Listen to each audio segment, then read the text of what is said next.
பாடம் வந்து குறிப்பாக நாம் இன்றைய பாடத்தில் காணவிருப்பது இதுவரை தமிழர் வாழும் கோட்பாடு ஒரு அறிவு கோட்பாடு உண்மையின் சுயத்திலிருந்து துவங்குகிறது, அதாவது தொடங்குகின்றது என்ற அந்த கருத்தை மையப்படுத்தி லிவிங் பிரின்சிபல் ஆஃப் தமிழர், the investigation of truth begin with being the self என்ற, அதாவது உன்னிலிருந்து நம்மிலிருந்து மெய்ப்பொருள் காண வேண்டியது தற்பரமாக உள்ளே இருக்கக்கூடிய நம்முள்ளே என்ற அந்த கருத்தை நாம் மையப்படுத்தி இன்றைய பாடத்தை நாம் பார்க்கவிருக்கின்றோம். ஆகவே இன்றைய பாடத்தினுடைய மிகப்பெரிய நுட்பமாக இருக்கக்கூடியது, இதுவரை நாம் பார்த்தது உயிரை பற்றிய ஆய்வு. நானே தமிழ் என்ற கருத்து உயிர் உந்தி எழுப்ப உயிரால் மெய் உடம்பு பெறுகின்றது. மெய் உடம்பை உடம்பு உயிரை பெற்று அந்த உடம்பின் வழியாக இந்த உயிர் வாழ்க்கை உயிர் உந்தி எழுப்ப நமது வாழ்க்கை பயணம் தொடர்ந்து கொண்டிருப்பதை நாம் இதுவரை பார்த்து கொண்டிருக்கின்றோம். மெய் இருப்பதனால், உடல் இருப்பதனால் உயிர் என்ற அந்த உயிரின் இயல்புகளை நாம் கண்டறிவது மட்டுமல்லாமல் உயிரின் இயல்பை தமிழ் மரபு நானே தமிழ் என்ற அந்த சிந்தனையில் தமிழை வளர்த்து இதுவரை காண முடியாத அளவிற்கு தமிழ் வளர்ந்து அதனுடைய நுட்பத்தை இதுவரையும் செய்திராத வரையில், இதுவரை எந்த மரபும் செய்திராத அளவிற்கு உயிர் என்ற அந்த ஆய்வை செய்திருந்த அந்த முறையினை நாம் போன முறை பார்த்தோம். இன்று மெய் என்பது என்ன, எப்படி இந்த உயிர் இந்த மெய்யோடு இயங்குகின்றது, எப்படி தமிழர்கள் இந்த உயிர் மெய் என்ற அந்த சிந்தனையை மிக மிக மாண்புடன் மிக மிக நுட்பமாக மிக மிக ஆழமாக இதுவரை உலகில் இந்த உண்மையினை இவ்வளவு ஆழமாக ஆய்வு செய்து அதற்கு ஒரு மரபையே ஒரு நீண்ட மரபு, அதுதான் மயங்கா மரபு, நான் டெலூசிவ் ட்ரெடிஷன், லெகசி அப்படின்ற அளவிற்கு இந்த ஒரு மரபை தமிழர்கள் உருவாக்கி இருப்பதை நாம் பார்த்து வருகின்றோம். ஆகவே இன்றைக்கு மெய் என்ற அந்த சிந்தனையின் அடிப்படையை நாம் ஆய்வு செய்வதற்கு முதலில் நாம் பார்க்கவிருப்பது இந்த எது பொருள் முதல் என்ற அந்த கருத்தை நாம் மையப்படுத்தி தான் இதுவரை பார்த்து கொண்டிருக்கின்றோம். பொருள் முதல் என்பது இயற்கை, அதாவது மெட்டஸ்பேஸ் என்ற பொழுது என்ற இந்த இரண்டு சிந்தனையின் அடிப்படையில் தான் தமிழர்கள் இந்த மயங்கா மரபை உருவாக்கி இருக்கின்றார்கள். அதற்கு மூலமான மையக்கருவாக இருப்பது இந்த உயிர் மெய் என்ற அந்த உண்மையினை இதுவரை பார்த்து வந்தோம். இன்றைய கருத்தில் இன்றைக்கு நாம் என்ன பார்க்கவிருக்கின்றோம் அப்படின்னு பாருங்க. இந்த சிந்தனைகள் எல்லாம் இதுவரை நாம் பார்த்த உண்மைகள். இந்த உண்மைகள் எல்லாம் நாம் எப்படி இந்த மூன்று நிலைகளை, சடம், உயிர்கள், நாம் இந்த உயிர்களாக இந்த உலகில் இயங்குவதற்கு சடத்தை பயன்படுத்தி இந்த உலகத்தை ஒரு உருபொருளாக நம்மோடு உடலையும் சேர்த்து, இந்த உடலோடு ஏன் இந்த உயிர்கள் இருக்கின்றன, இந்த உயிர்கள் இவ்வாறு தோன்றி நின்று வாழ்வதற்கான கருப்பொருளாக இருப்பது சிவமே என்ற அந்த பொருளையும் நாம் இதுவரை புரிந்து கொண்டு, இந்த அறிவியலை தான் தமிழர்கள் என்ன செஞ்சாங்கன்னா ஓங்கார மரபாக ஒரு மயங்கா மரபு தற்காக்கும் நிலைப்பிக்கும் ஓங்கார மந்திரமாக உருவாக்குனாங்க. இதுதான் இந்த மூல கோ ஃபண்டமெண்டல் எக்ஸியோம் அப்படின்னு சொல்லக்கூடிய தமிழர்களுடைய ஓங்கார மந்திரத்தை, that protect and preserve the non-delusive unshaken Tamil legacy அப்படின்னு ஹெரிட்டேஜ், இந்த ஒட்டு மொத்தமாக இந்த உண்மையினை உணர்த்தக்கூடிய ஒரு வடிவாக, ஒரு மாடல் அப்படின்னு சொல்லுவாங்க, அந்த மாதிரியான ஒரு கட்டமைவை தமிழர்கள் ஓங்காரத்தின் வழி உருவாக்கியதை நாம் இதுவரை பார்த்தோம். இந்த மூல அறிவியலை தான் இன்று ஒவ்வொரு நிலைகளிலும் விளக்கி ஒரு விரிவாக்கம் செய்து கொண்டே வருகின்றோம்.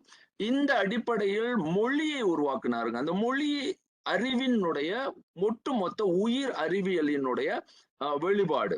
அப்ப இந்த ஓங்காரத்தை என்ன செய்யறாங்க அப்படின்னா மொழியில் வைத்து அறிவுக்கெல்லாம் மூலமாக இருப்பதை இதற்கு முன்பாக நாம் போன வாரம் இந்த அதாவது உயிரினுடைய இயல்பை நாம் விரிவாக கண்டோம். உயிர் என்பது என்ன, அதனுடைய அடிப்படைகள் என்ன என்ற அந்த சிந்தனைகள் எல்லாம் இதை நாம் விரித்தோம். ஆனா இன்றைய பார்வையில் நாம் என்ன செய்யவிருக்கின்றோம் என்றால், இந்த அடிப்படைகள் எல்லாம் மையப்படுத்திய இந்த ஒரு நிலையிலிருந்து ஒரு ஒரு ஆழமான மெய்யினுடைய நிலையை நாம் காணவிருக்கின்றோம். ஆகவே இதெல்லாம் போன வாரம் பார்த்த பாடம். போன வாரம் பார்த்த பாடம். இப்ப நாம் என்ன செய்யவிருக்கின்றோம் இன்றைக்கு அப்படின்னு பாத்தீங்கன்னா, இந்த பாடத்தில் நாம் செய்யக்கூடிய ஒரு உண்மை என்ன என்றால், மெய்யினுடைய ஒரு விளக்கத்தை நாம் பார்க்கவிருக்கின்றோம். சரியா? இது வந்து கொஞ்சம் ஆழமாக போயிருச்சு, மன்னிக்கணும்.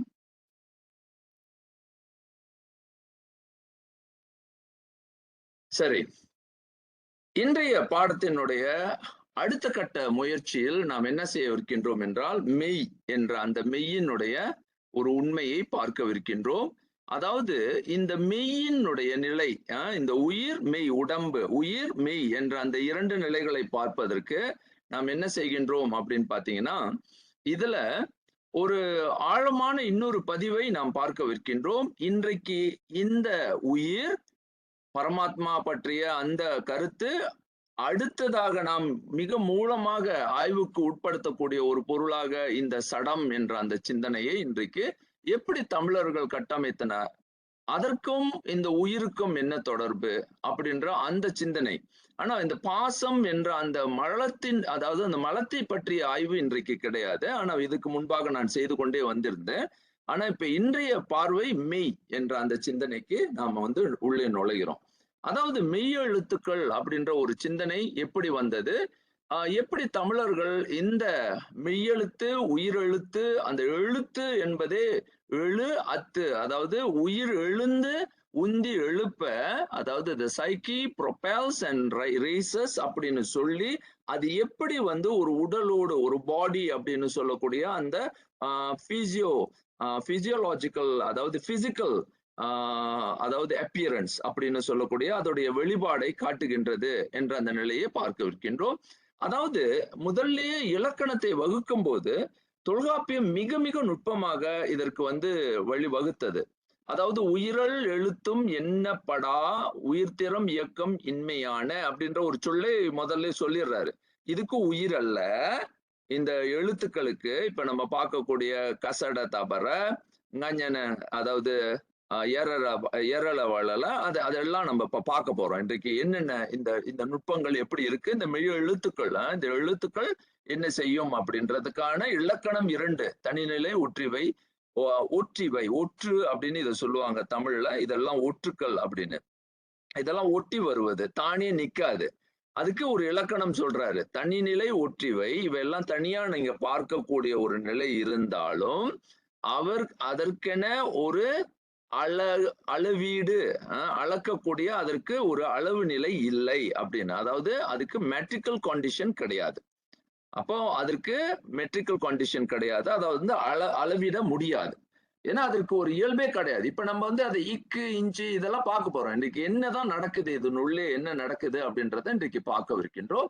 ஆகவே இங்க பாருங்க, முதல்ல என்ன செய்யறோம் அப்படின்னா, தமிழை உருவாக்குவதற்கு அகரத்தை முதலாக கொண்டு நாம் வந்து எல்லா எழுத்துக்களையும் அந்த ஓசைகளையும் எழுப்புகிறோம். அதனாலதான் இதை வந்து ஓங்கார மரபு அப்படின்னு சொல்றோம்.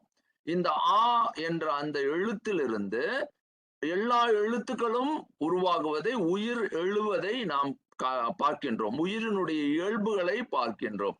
அதாவது அகார உயிர் அகண்ட உணர்வாக, இக உணர்வாக, அதாவது உக உணர்வாக, எகார நிலையில் அதாவது ஏக உணர்வாக, ஐக உணர்வாக, உகார உணர்வாக, ஓக அதாவது உணர்வாக, அவுக உணர்வாக, எப்படி இவை எல்லாம் அந்த உணர்வு நிலைகளை தொடுகின்றன என்றதை இதற்கு முன்பாக பல நிலைகள்ல, அதாவது ஒருமிய நிலை, அந்த ஒவ்வொரு உண்மைகளையும் நம்ம பார்த்தோம். ஆனா இன்று இந்த ஈ என்பது எப்படி ஒரு பாசத்தை குறிக்கும் ஒரு சொல்லாக எடுத்து இதை வந்து கையாளுறாங்க அப்படின்றத நம்ம இன்னைக்கு பார்க்கிறோம். அதாவது ஏன் மெய் எழுத்து என்று பெயரிட்டார்கள், அதை ஏன் உடம்பு எழுத்து அப்படின்னு சொன்னாங்க அப்படின்றத இன்றைக்கு நம்ம பார்க்கிறோம். அதை ஏன் மெய்ன்னு சொல்றோம் அப்படின்னு. இன்றைக்கு தமிழ் வந்து கொஞ்சம் ஆழமா போறேன், டெக்னிக்கல் அப்படின்னு இந்த டெக்னிக்காலிட்டி சொல்லக்கூடிய இந்த அதனுடைய நுட்பத்தை நம்ம வந்து கொஞ்சம் ஆழமாக பார்க்க இருக்கின்றோம். அதாவது நீங்க பாத்தீங்கன்னா இதுக்கு வந்து சொல்லுக்கு இந்த இந்த இத வந்து இந்த எழுத்தை இக் அப்படின்றத இப்ப இக்குன்னு சொல்றேன். இக்குன்னு சொல்லவே முடியாது அத. அது இக்கு என்ற அந்த வார்த்தையே வராது. ஏன்னா அதுக்கு அளவு கிடையாது. அதுக்கு ஒரு மெஷர்மென்ட்டே கிடையாது. அதுக்கு உடம்பே அதாவது அதுக்கு உடம்பு இருந்தாலும், வரி வடிவம் இருந்தாலும், அதை வந்து நம்ம வந்து என்னன்னா, அதுக்கு வந்து ஓசை எழுப்ப முடியாது. ஏன்னா அதுக்கு ஆற்றலே கிடையாது. அதுக்கு ஆற்றலும் கிடையாது, அதுக்கு இயக்கமும் கிடையாது. அப்ப இந்த இயக்கத்தை தருவது என்பது உயிர் சேர வேண்டும் அப்படின்ற அந்த கருத்து தான். உயிரின்றி அந்த சடம் இயங்காது. சடம் இருந்தாலும், அந்த உயிர் இருப்பதனால் தான் அந்த சடத்திற்கே பொருள் நிலை பெறுகின்றது. இப்போ ஒரு பொருள பார்க்குறீங்க. அந்த பொருள் அங்க இருப்பதற்கு காரணம் அந்த உயிர் அதை பார்ப்பதனால்.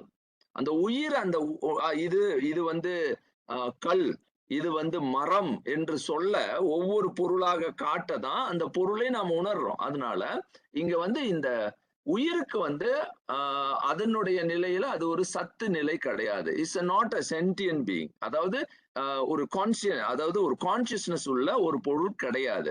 அப்ப நாம தான் அதை கான்சியஸ் அப்படின்னு சொல்லி அதை வந்து அதோடைய எழு உணர்வில் அதை பார்க்கிறோம். அதனாலதான் அது எழுத்துன்னு சொல்றோம் தமிழ்ல. அப்போ இங்க வந்து இக்கு, இஞ்சி, இச்சு இப்படி சொல்லும் பொழுது இந்த எழுத்துக்கள் ஆகிய 18 ஒலிகளும் தானே ஒலிக்க முடியாது. அப்ப இத பாருங்க, இந்த 18 சவுண்ட் இந்த இதுல பார்க்கும்போது இக்கு, இஞ்சி, இச்சு, இஞ்சி இப்படின்னு சொல்றது cannot be pronounced on their own. அதனால தானே நிக்க முடியாது. அததான் இது சொல்றாரு.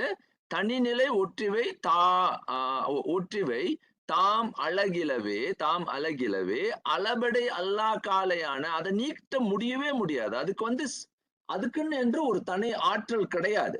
அப்ப அதை நம்ம என்ன செய்யணும் அப்படின்னா, அதை வந்து இ என்ற அந்த இ கொடுத்து இந்த பாசத்தை தொடும் ஒரு எழுத்தை நாம் பயன்படுத்துறோம். ஒரு எழுத்து இருக்குது அப்படின்னா அந்த உயிர் எழுத்துல இந்த ஈயை கொண்டுதான் நாம் வந்து இந்த பாசத்தை தொடுகின்றோம் அப்படின்ற கருத்து இதுல வருது. இங்க பாருங்க, இக், இஞ்ச், இச், இஞ்ச், இர், இன், அப்ப இ, இர், அப்ப இர், இல், இவ், இல், இல் என்றே ஒழிப்பதனால் இது இந்த எழுத்துக்களை நாம் வந்து இப்படிதான் படிக்க முடியும். நீங்க வந்து அதுக்கு உயிர் கொடுத்தால்தான் அது உயிரோடு சேரும் பொழுதுதான் இந்த ஓசைகளை எழுப்ப முடியும். அப்ப அதுக்கென்று ஒரு அளவு இல்லை. அதுக்கு வந்து இதுதான் அந்த பாசம் என்ற அந்த இது சேரும் பொழுதுதான் மெய்யே உருவாகுது. அதாவது பாசத்திற்கு அந்த ஒரு ஒரு உயிர் சேரும் பொழுதுதான் அது வந்து பாசத்துல சேர்றதுனாலதான் அதை மலம்னு சொல்றோம். இங்க பாசம்ன்ற அந்த அந்த மலம் என்ற அந்த பாண்டேஜ் அப்படின்னு சொல்லக்கூடியதோ அல்லது எக்ஸ்கிரிமெண்ட் அப்படின்னு சொல்லக்கூடியதோ இல்ல ஒரு சப்ஸ்டன்ஸ் அப்படின்னு மெய் அந்த பாடி அப்படின்ற அந்த பாடியை இதுலதான் சேர்க்கிறோம். இந்த ஈயோட சேர்க்கும் பொழுதுதான் இதெல்லாம் உருவாகுது அப்படின்றத முதல்ல நாம புரிந்து கொள்ளணும். அடுத்ததாக இந்த அதுக்கு அந்த உயிர் இப்ப நம்ம இந்த இதெல்லாத்தையும் பார்க்கும்போது இக்கு இதெல்லாம் இதுல எப்படி வல்லினம், மெல்லினம், இடையினம் அப்படின்ற கருத்து வருது. ஹார்ட் கொன்சோனன்ட், சாஃப்ட் கொன்சோனன்ட், அப்புறம் பாத்தீங்கன்னா மீடியம் கொன்சோனன்ட் அப்படின்னு இடையினம் அப்படின்றத பாக்குறோம். இதை எப்படி பிரிப்புக்கு கொண்டு வராங்க? ஓர் உயிர் எழுத்துடன் இணைந்து ஒழிப்பதால் அது இவை எல்லாவற்றுக்கும் அந்த சடம் என்ற அந்த மெய்க்கு ஒரு உயிர்நிலை வருது. அப்போ இங்க பாத்தீங்கன்னா இங்கதான் நம்ம வந்து தொல்காப்பிய மயங்கா மரபியல் ஓர் ஆகம ஏரணத்தை கட்டமைக்கிறது. The structure of agamic hermeneutic logic is a formation of non-delusive tradition of Tolkappiyam. அப்ப அது எப்படி அந்த தொல்காப்பியம் செய்யறாரு அப்படின்னா, அடுத்தது வந்து உயிரல் எழுத்தும் எண்ணப்படா இந்த கருத்தை நீங்க பிறகு பாருங்க. உயிர்த்திறம் இயக்கம் இன்மையான. அப்போ அதற்கு வந்து அதை வந்து அத ஒரு எண்ணிக்கைக்கு ஒரு மெஷர்மெண்ட்டுக்கு கொண்டு வர முடியாது. ஏன்னா அதுக்கு உயிர் திறம் இல்லை. அதுக்கு வந்து என்னன்னா the essence of lifeless, not a psyche. அது வந்து consonant. அந்த consonant வந்து ஒரு body sound that cannot be expressed or articulated. It signifies the lack of sentient functioning capacity. அப்படின்ற அந்த கருத்தை நல்லா புரிஞ்சுக்குங்க. இது ரொம்ப ரொம்ப முக்கியமான ஒரு பதிவு. முதல்ல இதை நான் மீண்டும் இந்த பதிவை செஞ்சிடுறேன். அதாவது consonant cannot occur in the independent state. They do not stand by themselves except when they occur in the metrical condition known as அளபடை. இந்த அளபடை உயிருக்கு மட்டுமே உண்டு அப்படின்றத பின்னால பார்க்க போறோம். சரி, இப்போ நம்ம வந்து இது புரிஞ்சிருச்சு. இப்போ அடுத்ததாக இந்த எழுத்துக்கள் எப்படி உருவாகுது அப்படின்றத நம்ம வந்து இது பொதுநிலை, ஒரு காமன் நாலேஜா எடுத்துக்குங்க. அதாவது பொது அறிவாக இதை எடுத்துக்கொள்வோம். அது நாக்கு முதல் அன்னம் ஒட்டி அது தொடங்குகின்றது. ஒலிப்பதிலிருந்து, அதாவது ஒலிப்பதிலிருந்து அடுத்தடுத்த இடங்களை தொட்டு சென்று மெய் ஒட்டி ஒலி ஒலிக்கும், ஒலி உருவாகும், ஒலி உருவாகும் அப்படின்றத இதுல பாக்குறோம். இதெல்லாம் வந்து ஒரு பாடம். ஓகே, இது எங்கெங்க உருவாகுது அப்படின்றது இது தமிழ். இந்த தமிழ் ஒழுக்கு நம்ம நுழையல. இது வந்து இலக்கணம் படிப்பதற்கோ தமிழ் புரிதலுக்கோ இதை நம்ம புரிந்து அவங்களுக்கு முதல்ல அது அவங்களுக்கு தெரியட்டும் அப்படின்ற அந்த கருத்திற்கு போய் ஆனா தமிழ் இதை எப்படி கட்டமைத்து கொண்டு வருகின்றது அப்படின்றத தான் நம்ம இப்ப பார்க்க போறோம். இப்போ இதுல என்ன நுட்பமான விஷயம் இருக்கு, அதாவது இதுல நுட்பமான ஒரு கருப்பொருள் என்ன அப்படின்னு பார்க்கும் பொழுது, தமிழ் நெடுங்கணித ஆகம இலக்கணம், Tamil continuous mathematical grammar of infra-psychism. அது உள்ளேயே அது வந்து அந்த உள் ஆளுமையை எப்படி தருது, அந்த சைக்கிசம் ஆழத்தை, அதாவது உள்நிலையில் தன் நிலையில் அது எப்படி ஒரு மேத்தமெட்டிக்கல் கிராமரை கொண்டு வருது அப்படின்னு நம்ம பார்க்கும் பொழுது, அது இங்கதான் இதுவரைக்கும் எந்த உலகத்துல வந்து யாருமே செய்யாத ஒரு முறையை தமிழர்கள் செய்யறாங்க. மாத்திரை என்ற ஒரு கால அளவு முறையை கொண்டு வராங்க. இந்த பாடம் வந்து நான் வந்து இன்றைக்கு செய்து முடிக்க போறதில்ல. இந்த பாடத்தை நான் வந்து இதுக்கு வந்து ஒரு தனி 5 பாடங்கள் எடுக்க போறேன். இது ரொம்ப பெரிய ஆழமான ஒரு பதிவு இதுல இருக்கு. இன்றைக்கு இதை நான் வந்து உங்களுக்கு ஒரு கோடி காட்டி செல்கின்றேன். கோடி காட்டிட்டு போறேன், இது இப்படி இருக்கு பாத்துக்குங்க அப்படின்னு. அகப்புற நாடிகளை மாத்திரையில் அளக்கும் முறையை உலகிற்கு முதலில் தமிழர்களே வழங்கி உள்ளனர். இதுவரையில் இது வந்து நான் வந்து இதை வந்து உறுதிப்படுத்துறேன். பிறகு இதை எப்படி செஞ்சு காட்டுறேன் பாருங்க, உங்களுக்கு மிகப்பெரிய திகைப்பு இருக்கு. The Tamils were the first to introduce to the world the method of measuring internal and external energy, pulses, forces through மாத்திரை. அப்ப அந்த மாத்திரை வழிதான் இதெல்லாம் செஞ்சுறாங்க. மாத்திரை என்பது காலத்தை மானிக்கும் ஒரு அளவு முறையாகும் அப்படின்றத முதல்ல அவங்கதான் செய்யறாங்க. இதை வந்து நம்மளால அளக்க முடியும் அப்படின்ற ஒரு கருத்தை கொண்டு வராங்க. இது எப்படி அளப்பது, ஒரு மெஷர்மெண்ட். உலகத்துல நீங்க பாத்தீங்கன்னா மேத்தமேட்டிக்ஸ் என்பது ஒரு மெஷர்மெண்ட். அளவுக்கு உட்படுத்தப்படாதவை யாவும் அறிவுக்கு அகப்படாது என்ற கருத்தை முதல்ல தமிழர்கள் நன்கு உணர்ந்ததுனாலதான் இந்த மாத்திரை என்ற கருத்தை கொண்டு வராங்க. அதாவது மாத்திரை என்பது ஆங்கிலத்துல கிரீக்ல மெட்ரான் அப்படின்னு, இதுதான் மேட்ரிக்னு பின்னால வந்தது. மாத்திரை என்ற அந்த சொல்லுதான் தமிழின் மூலம்தான் ஆங்கிலேயர்களுக்கு சொல்லாக நிக்குது பாருங்க. மாத்திரை is a system of measurement that signifies time, measured limit s of time அப்படின்ற அந்த சொல். இப்ப இந்த சொல்ல முதல்ல நம்ம கொஞ்சம் ஆய்வுக்கு கொடுத்தோம். அதாவது மால் மான் மாத்தல், பொருந்தி ஒப்பிட்டு அளத்தல், பொருத்த முறை. இதை வந்து மொரா அப்படின்றது முறை என்ற அந்த சொல்லும் தமிழ் சொல் தான். அதையும் ஆங்கிலேயர்கள் எடுத்து பயன்படுத்துறாங்க. மதிப்பிடல் இறைத்தல். அதாவது இது என்ன சொல்லுதுன்னா, மாத்திரை அப்படின்னா நீங்க பாத்தீங்கன்னா அதோடைய பொருள்நிலை விளக்கம் என்ன அப்படின்னு பார்க்கும் பொழுது, மா என்பது அளந்து அந்த மூச்சுடைய காற்றை நம்ம இறைக்கிற அந்த ஓசையை நம்மால் அளக்க முடியும் அப்படின்னு ஒரு கருத்தை கொண்டு வராங்க. அப்போ இது என்ன செய்யறாங்கன்னா, meaning the measure of by fitting, comparing or matching to evaluate the proportional correspondent of what அப்படின்னு கேட்டீங்கன்னா, the breath. நம்மளோட இன்ஹேல் மூச்சினுடைய அளவு, அதை வந்து ஒரு மெஷர்மெண்ட்டுக்கு கொண்டு வராங்க. அப்ப அதுலதான் இறைத்தல் அப்படின்றது. இதுல வந்து இன்னொரு பதிவையே நான் உங்களுக்கு செய்துட்டு போறேன். மெட்ரோனம் அப்படின்றது தமிழ் என்பதை கிரேக்க மாத்திரை மேட்ரான் அப்படின்றது அளவு அளத்தல். நான் இப்பதான் பாத்துறேன் மாத்ரன். இந்த மாத்திரை தான் மாத்ரன் அப்படின்னு மெட்ரான் அப்படின்னு போனது. மெட்ரோனேம் அப்படின்றது மாத்திரை, அதாவது மெட்ரான் மெஷர் நம்மளுக்கு தெரியுது. நமை அப்படின்னு அந்த மெட்ரோனம் நாமோஸ், இந்த நாமோஸ் அப்படின்றது தமிழ் சொல். இந்த இரண்டுமே தமிழ் சொல் பாருங்க. நாமோஸ் அப்படின்றது லா, கொமாண்ட்மெண்ட் அப்படின்ற கருத்து இதுல வருது. இதுல இப்போ ஒரு பெரிய சிக்கலுக்கு இங்க ஒரு பதிலும் கிடைக்கிறது. இதுலதான் நம நம சிவாய என்ற அந்த சொல் இதுவரை தமிழர்கள் நீங்க பாத்தீங்கன்னா பெரிய பெரிய ஆதீனங்களாக இருக்கட்டும், எல்லாரும் என்ன பண்றாங்க அப்படின்னா அது தமிழ் சொல்லே இல்ல அப்படின்ற கருத்து சொல்றாங்க. இது வடச்சொல், இது தமிழ் அல்ல. ஆகவே நம என்பதற்கு பதிலாக போற்றி என்ற கருத்தை கொண்டு வரணும் அப்படின்னு அவங்களுக்கு தமிழை ஒழுங்காக ஆய்வு செய்யல. அப்ப நமள், நமழ்க, நமக, நமக என்ற அந்த சொல்லாக அது மாறியதை நாம பார்க்கிறோம். நமள் நமன்று வணங்கி கும்பிட்டு சேவித்து, நமள் நமழுதல் வணங்குதல் தொழுதல் போற்றுதல். அப்ப வானவர் வானவர் கோனொடு நமன்றெழு திருவெங்கடம் என்ற அந்த கழுத்து, இதெல்லாம் வந்து நமள் என்பது, நம என்பது அந்த இந்த சொல்லே மூலத்துல அப்படியே தமிழ். ஏன்னா இது ஏன் நான் வலியுறுத்தி சொல்றேன்னா, இன்றைக்கு பொதுவாகவே இந்த கருத்தை வந்து நம மேல எல்லோருக்கும் வந்து அத வந்து எப்படி வந்து நாத்திகர்கள் தமிழர்களினுடைய அறிவை ஆளும் முறையை பார்த்தீங்கன்னா, இந்த கருத்தை எல்லாம் போட்டு இது அதாவது நம தமிழ் அல்ல. ஆகவே நீங்க அத வந்து உச்சரிக்கிறது தவறு அப்படின்னு. அப்ப நம தவறு அப்படின்னா நமச்சிவாயத்தை சொல்லவே முடியாது. அப்ப எப்படி வந்து நாத்திகம் தமிழர்களுடைய சிந்தனையை ஆளுது அப்படின்னு நீங்க பாருங்க. அப்போ தமிழர்கள் இதை பின்பற்றுகின்றார்கள். இதுல முக்கியமான மூல சில பேர், அதாவது தேவனிய பாவாணரே இதை சொல்றாரு, நம்ம வந்து தமிழ் கிடையாது அப்படின்னு. அப்ப உடனே தேவனிய பாவாணரே சொல்லிட்டார், அப்ப அவர் வந்து அந்த கருத்துக்கு மறுப்பு இல்லாம எல்லாரும் நம என்பது தமிழே இல்ல.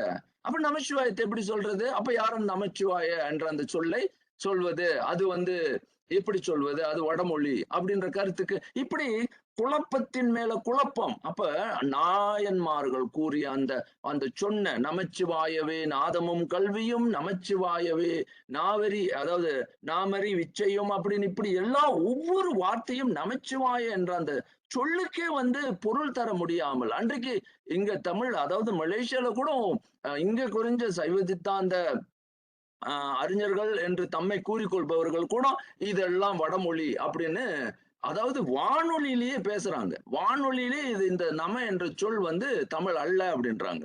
எனக்கு வியப்பா இருந்தது. எப்படி இவ்வளவுக்கு இழிநிலைக்கு தமிழர்கள் தள்ளப்படுகின்றார்கள்? எப்படி இவர்கள் வந்து இவர்களை வந்து நாத்திகம் அது அவர்களுடைய சிந்தனையை வந்து எப்படி ஆள்கின்றது? இவர்கள் வந்து தமிழ் என்ற அந்த சிந்தனையே வந்து குழப்பத்திலேயே கொண்டு போற காரணத்தினாலதான் இந்த மாதிரியான சொற்களை நாம் வந்து நம்மை விட்டு அகன்று போய் நம்மை விட்டு அதாவது தூரமாகி இப்ப இன்றைக்கு தமிழே தமிழர்களுக்கு அந்நியமானதை நம்ம பார்க்க முடிகின்றது. ஆகவே தமிழ் நாயன்மார்கள் வந்து இங்க வந்து நாயன்மார்களுடைய பாடல்கள் இறைவனால் ஏற்கப்பட்டது. ஆனா இன்றைக்கு தமிழர்கள் கேள்வி கேட்கிறாங்க, இது வந்து தமிழா தமிழ் இல்லையா, இந்த சொல் நாயன்மாருடைய இந்த சொல் தமிழா தமிழ் இல்லையா அப்படின்ற கேள்வி. அப்போ இறைவன் ஏற்ற சொற்களை இன்றைக்கு தமிழர்கள் கேள்விக்குறியாக்கி அப்ப நம என்பது தமிழ் இல்ல, அப்ப சிவாயம் சொல்லுவேன் நம சொல்ல மாட்டேன் என்ற அந்த கருத்துக்கெல்லாம் போய் மிக குழப்பத்தில் அவர்கள் வந்து ஆள்வதை, அதாவது மற்றவர்கள் நம்ம எப்படி ஆழ்ந்து கொண்டு இருக்கின்றார்கள் அப்படின்ற சிந்தனையில நம்ம பாக்குறோம். இவங்கெல்லாம் வந்து ஆய்வுக்கு அதாவது முறையான தமிழ் நிலையை உணராமல் இவர்கள் வந்து செய்கின்ற தவறு பெரிதாக இருக்கின்றது. ஆகவே அடுத்தது மீண்டும் இங்க வந்துருவோம். நம என்பது நம்முடைய ஒரு முன்னுட்பமான சொல். நமள் நமக என்ற அந்த சொல்லெல்லாம் வந்து ஒரு அதாவது உலகத்திற்கே சொற்களை கொடுத்த மாத்திரை என்ற இந்த மெட்ரோன் இன்னைக்கு மெட்ரிக் என்ற ஒரு மெஷர்மெண்ட் அளக்கக்கூடிய முதல் நுட்பத்தை தமிழர்கள் இங்க கொடுத்திருப்பதை நீங்க முதல்ல பாருங்க. அளப்பது என்பதை என்ன அப்படின்ற அந்த கருத்துக்கே வந்து தமிழர்கள் மூலத்தை வச்சிருக்காங்க. அப்போ அப்படிப்பட்ட இது நமை அப்படின்ற அந்த நமை என்பது கட்டளை. நமை என்பது கட்டளை. இதுக்கெல்லாம் சான்றுகள் அப்படி கிடக்குது. இந்த நமை என்பது ஒரு கட்டளை, ஒரு ஒழுங்கு, கட்டளை இடுவது. அப்ப இதுல இருந்து தான் நமன் என்ற சொல் வருது. நமன் என்பவர் யார்? யமன். யமன் என்பவன் நமன், அவன் கட்டளையிடுவான் அப்படின்றது. அப்ப இந்த மாதிரி பல சொற்களை நம்ம வந்து அப்படியே உள் அடக்கி அப்படியே கொண்டு போறோம். இதெல்லாம் பெரும் நுட்பம். ஆகவே இதெல்லாம் ஏன் சொல்றேன்னா ஒரு ஆதங்கம், தமிழினுடைய நுட்பத்தை அறியாமல் உயிர் அளவு எடை, உயிரை அளப்பது கிடையாது. உயிர் வந்து சுட்டுக்கு அகப்படாது. ஆனா அது உடலோடு இருக்கும்போது அந்த உயிரினுடைய நிலையை, அந்த உயிர் அந்த உடம்பில் எப்படி இயங்குகின்றது என்பதை அளக்கும் எடை மெஷர்மெண்ட்டுக்கு கொண்டு வராங்க. உயிரினுடைய புலநிலையை ஒரு அளவு நிலைக்கு மீண்டும் சொல்றேன், இதை தெளிவுபடுத்திக்கங்க. உயிரை அளக்க முடியாது. ஏனென்றால் அது சுட்டு பொருள் அல்ல. அதனுடைய புலம் நமக்கு தெரியும். அந்த புலத்தை, அது இருக்கின்ற இயல்பை, அதனுடைய புலம் என்பதை, அதனுடைய ஃபீல்ட நம்மளால அதனுடைய எடையாக ஒரு அளக்கும் முயற்சியில் தமிழர்கள் இறங்குகின்றார்கள். அதற்கு பேர் தான் உயிர் அளவு எடை, அளக்கும் எடை, மெஷர்ட் வெயிட். அதுக்கு ஒரு நிலை இருப்பதை நம்ம பார்க்க முடியுது. உயிர் என்பது இப்படி இயங்குது. அந்த உடலில் உள்ளுக்கு இயங்கும் முறைகளை அவங்க வந்து ஆய்வுக்கு கொண்டு வருவதற்கான அந்த முறையை அவங்க வந்து செய்யறாங்க. அப்ப metrically weighted prolongation of the vowel, அந்த சைக்கிய வந்து ஒரு மெட்ரிக்கல் ஃபார்முக்கு கொண்டு வராங்க. இதுதான் வந்து டிரான்ஸ்லேஷன். ஏன்னா அந்த எது அதாவது அளக்கப்படுதோ அது அதனுடைய ஆழ்நிலை உண்மை நமக்கு புரிதலுக்கு கொண்டு வர முடிகின்றது. அதைத்தான் வந்து நாம வந்து ஒரு அண்டர்ஸ்டாண்டிங் அப்படின்னு, புரிதல் அப்படின்ற ஒரு கருத்துக்கு நாம கொண்டு செல்றோம். இப்ப அந்த இடத்துல இருந்து நாம என்ன அடுத்த கட்டத்துக்கு போறோம் அப்படின்னு பாத்தீங்கன்னா, இந்த கருத்துல இருந்துதான் உயிர்களினுடைய ஒரு நுட்பமான ஒரு பகுதியை நாம பார்க்கிறோம். ஆனா இது நான் இன்றைக்கு விளக்க போறது கிடையாது. ஆனா நான் உங்களுக்கு கோடி காட்டிட்டு போறேன். இது எப்படி அப்படின்றது என்னுடைய நூல்ல நான் பதிவு செஞ்சிருக்கேன். இதோடைய பக்கம் வந்து அகத்தியல், அகக்காலத்தியல்ல 341 தப்பா இங்க எழுதியிருக்கேன் நினைக்கிறேன். அந்த பகுதியில் இந்த ஆய்வை நான் வந்து ஒரு முழு நிலையில ரொம்ப மிக மிக ஆழமான ஒரு பதிவாக அங்க பதிவு செய்திருக்கின்றேன். இதை வந்து தனி பாடமாக எடுக்கவிருக்கின்றேன். இது எப்படி செய்கின்றார்கள் அப்படின்றது மட்டும் நான் உங்களுக்கு சொல்லித்தரேன். அதாவது அண்டத்தில் மாறா மாறிலிகளின் கான்ஸ்டன்ட் கோஎஃபிஷியன்ட் என்ற ஒரு கருத்தை முதல்ல அவங்க வந்து கண்டுபிடிக்கிறாங்க. கான்ஸ்டன்ட் கோஎஃபிஷியன்ட் என்ற ஒரு உண்மை உண்டு. இயங்கு நிலையை ஒரு நியதியில் நிறுத்தி வைக்கும் அண்ட நாடி என்ற ஒரு கருத்தை கண்டுபிடிக்கிறாங்க. குளோபல் பால்ஸ் அப்படின்ற ஒரு கருத்து இருப்பதை முதல்ல கண்டுபிடித்து அடிப்படையாக கொண்ட உயிரியல் கடிகையை கண்டுபிடிக்கிறாங்க. அதாவது பயோரிதம் ஆர் பயோடைம், இதுதான் நாடி கலையாக பின்பு மாறுவதை பார்ப்போம். இது வந்து நான் மீண்டும் சொல்றேன், ஒரு 5 பாடமாக தனியா உங்களுக்கு எடுக்கவிருக்கின்றேன். இது வந்து மிகப்பெரிய விரிவு. நாடியை விரல் நொடியாக அளக்கவும், அடுத்தது உயிர்களின் அகத்தில் உள்ள உயல் உண்மைகளை, சைக்கிக் எக்ஸிஸ்டென்ஷியலிசம் வெளிப்படும் குறிப்பறிவு உளவியல் அகக்கால சைக்காலஜிக்கல் டைம் நாடியை கண்ணிமையில் நிமித்தமாகவும் அளக்கும் அறிவியலை தொல்காப்பியம் மாத்திரையாக தருகின்றது. இதுதான் இதுவரையில் தொல்காப்பியம் தான் முதல்ல இதை செய்யுது. இது எப்படி செய்யறாங்க அப்படின்றது தான் ரொம்ப ரொம்ப ஆழம். இதுவரை இதை வந்து mathematically it can be translate, அதாவது இதை வந்து மொழிப்படுத்த முடியும், அதை வந்து கணிதப்படுத்த முடியும், இதை வந்து அறிவியல் படுத்த முடியும். அப்படின்றத பின்பு நான் எப்படி செய்ய முடியும்னு நான் உங்களுக்கு காட்டுறேன். தொல்காப்பியம் பிரசன்ட் மெட்ரிக், அதாவது மாத்திரை as a science of measuring time through 2 complementary dimensions. Okay, at the cosmic level, life follows a biological rhythm, biotime, based on the global pulse of the universe. இது ரொம்ப முக்கியம். இதை வந்து ஆங்கிலேயர்களுக்கு இந்த கருத்து இன்னும் வந்து புரிதலுக்கு கொண்டு வருது கொஞ்சம், இன்னும் அவங்க அதை இந்த புரிதலுக்கு வரல. Which regulates the dynamic state of otherwise constant coefficient in the cosmos. This life rhythm pulse can be measured as an instance of finger snap. அப்போ அது அப்படியே நொடிக்கிறது. நீங்க பாத்தீங்கன்னா இந்த மாதிரி ஒரு நொடித்து கொண்டே இருப்பது. இந்த நொடியின் அடிப்படையில் இதை வந்து இந்த டைனமிக் கோஸ்மோஸ, அதாவது கான்ஸ்டன்ட் கோஎஃபிஷியன்ட், அதாவது குளோபல் பால்ஸ் அப்படின்னு சொல்லக்கூடிய அண்ட நாடியை நாம் வந்து கணிதத்திற்கு கொண்டு வர முடியும். ஒரு சின்ன உதாரணத்தை கொடுக்குறேன். இது ரொம்ப ஆழம் என்பதனால் இன்னைக்கு நான் விரிக்கல. இது விரிவு வந்து நான் மீண்டும் சொல்றேன், இது ஆழம். அப்போ ஒரு அண்ட நாடினா, இப்ப நாங்க வந்து நாடியை கையில பிடிச்சு பார்ப்பாங்க, உடனே சொல்லிடுவாங்க உங்களுக்கு இன்றைக்கு காய்ச்சல், உங்க உடம்புல உள்ள இந்த இயக்கம் வந்து சரியாக இயங்கல, உங்களுடைய நுரையீரல் இயக்கம் வந்து குறைந்து விட்டது. எப்படி கண்டுபிடிக்கிறோம் அப்படின்னா, அந்த நாடி, இதுதான் அந்த கான்ஸ்டன்ட் நாடி. அங்க வந்து கான்ஸ்டன்ட் கோஎஃபிஷியன்ட் ஒண்ணு இருக்கு. அப்ப அந்த நாடியிலிருந்து இது விலகுகின்றது. ஆகவே உங்கள் உடல் இப்படி மாறிவிட்டது, உங்க உடல் இப்படி இயங்குகின்றது, உங்க உடலின் இந்த உறுப்பு இயங்காமல் தடைப்பட்டு நிக்குது அப்படின்னு அவங்களால கண்டுபிடிச்சு சொல்ல முடியும். இது எப்படின்னு பின்பு பார்ப்போம். அதே போல At the inner level, the psychological time that manifests within the living beings as a psychic existential reality is measured by the movement of eye blink. இது வந்து எல்லோரும் இன்னைக்கு இதுவரை தமிழ் உலகத்துல இத வந்து முழுமையாகவே ஒழுங்கா புரிந்து கொள்ளல. அவர் பாருங்க இத என்ன நினைக்கிறாங்கன்னா, கண்ணிமை நாடி என அவ்வே மாத்திரை நுண்ணிதின் உணர்ந்தோர் கண்ட ஆரே அப்படின்னு சொல்றாரு. உடனே இவங்க என்ன பண்ணிட்டாங்கன்னா, ஓகே நாத்திரை இதனா இப்படி நொடிக்கிறது தான் அப்படின்னு, அதாவது தாளத்தை வந்து இப்படித்தான் கண்டுபிடிக்கிறோம் அப்படின்னு. தாள அறிவியல் ரொம்ப பெரிது. அன்றைக்கு நான் இதை கொண்டு வரல. கண்ணிமைப்பதும் இந்த நொடிப்பதற்கும் என்ன வேற்றுமைகள் இருக்கு அப்படின்றத அவங்க ஒழுங்காவே கவனிக்கல. அவங்க என்ன நினைச்சிட்டாங்கன்னா, இது நொடிப்பது, இது கண் இமைப்பது, இதுல என்ன வித்தியாசம் இருக்கு, ரெண்டுமே ஒண்ணுதான் அப்படின்னு முடிவு பண்ணி எப்படி ஒரு செகண்ட் இப்படி நொடிச்சா ஒரு செகண்ட் படுது, அப்ப இதுதான் வந்து அந்த மாத்திரை அந்த கால அளவுன்னு அவங்க நினைச்சுக்கிட்டாங்க. கண்ணை இமைக்கிறதும் வந்து ஒரே அளவு. அவர் ஏன் வந்து நொடித்தல் போதும், நொடித்தலே வந்து செகண்ட்ஸை கொடுத்துருது, கண் இமைக்கிறது எதுக்காக கொண்டு வந்தாருன்னா அவங்களுக்கு புரிதலே இல்லை.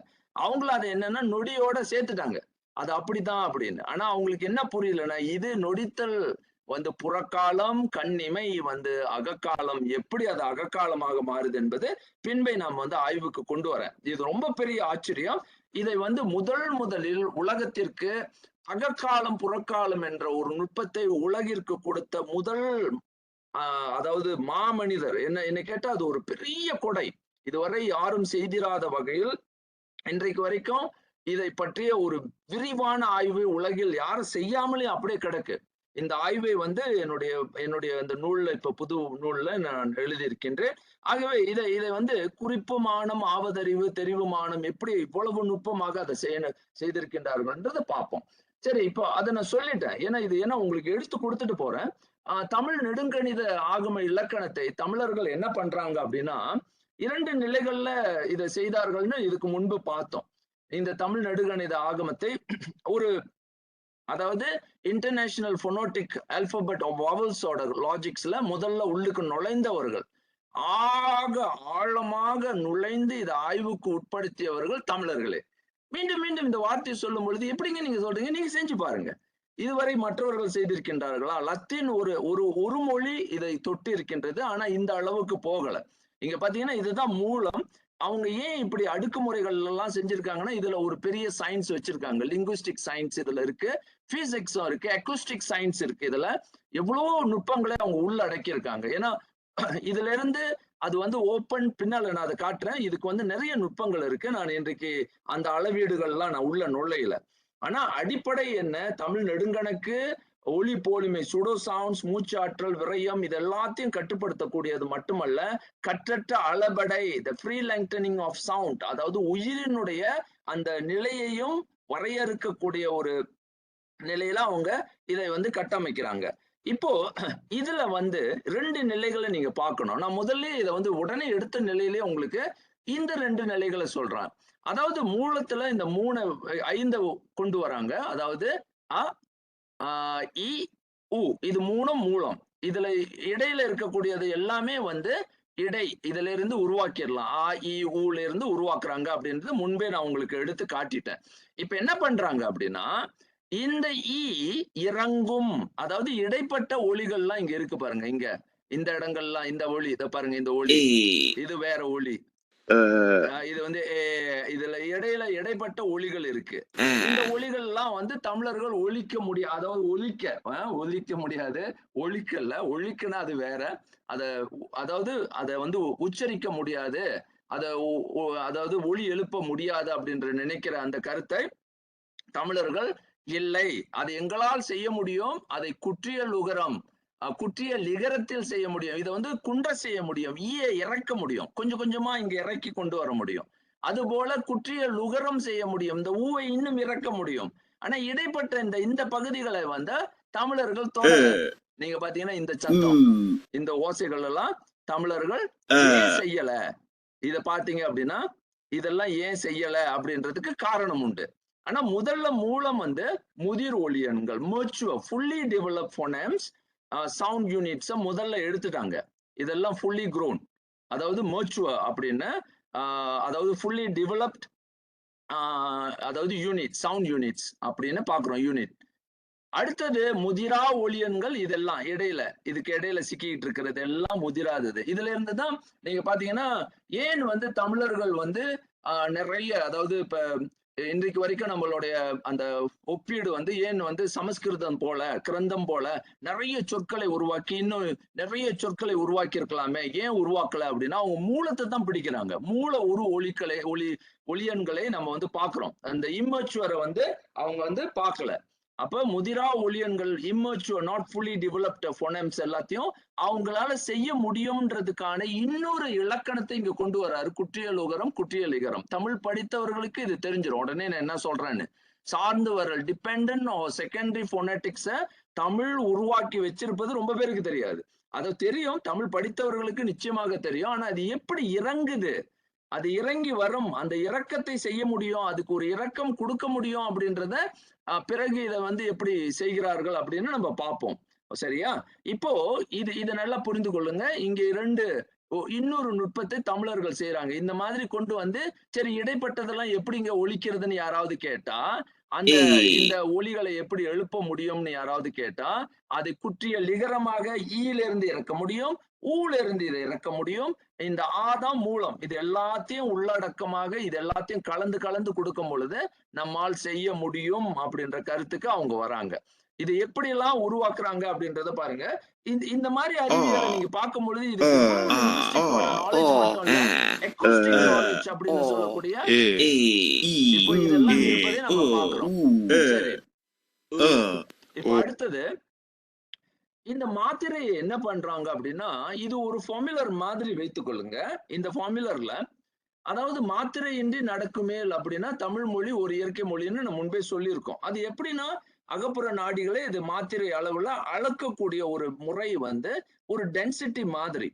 அதுக்கு வந்து உடம்பு தான் இருக்கும். இந்த இந்த இந்த மெய்க்கு வந்து உடம்பு தான் உண்டு, உடம்பு உண்டு. ஆனா அதுக்கு உயிர் சக்தி கிடையாது. இந்த உயிர் சக்தி இந்த உடம்புல சேரும் பொழுதுதான் அது இயங்கும் அப்படின்ற கருத்தை தமிழர்கள் கண்டாங்க. மெய்யோடு உயிர் சக்தி இயங்கினாதான் அதுக்கு வந்து ஒரு அடர்த்தி நிலை உண்டு. இல்லை அப்படின்னா இல்லை, அது நிறைநிலை இல்லாத ஒரு நிலை. அதனால அதை அளக்க முடியாது அப்படின்றத தொல்காப்பியர் அழகா அதை வகுத்து கொண்டு வர்றாரு. இதெல்லாம் ரொம்ப டெக்னிக்கல். இப்ப இத நம்ம முதல்ல பார்த்தோம். இப்போ என்ன செய்யறோம், எப்படி அளக்குறாங்க பாருங்க. இப்பதான் வந்து உயிர் அளக்கும் முறைக்கு வராங்க. ஏன் வல்லின மெல்லின இடையின 18 எழுத்து பிறப்புகளை பற்றி இப்ப ஆய்வு செய்ய போறோம். எப்படி ஏன் அது வந்து 18ஆக உருவம் எடுத்தது அப்படின்றத முதல்ல பாக்குறோம். இதுக்கு தொல்காப்பியம் அப்படியே பார்த்து திருமந்திரத்துக்கு வரும்.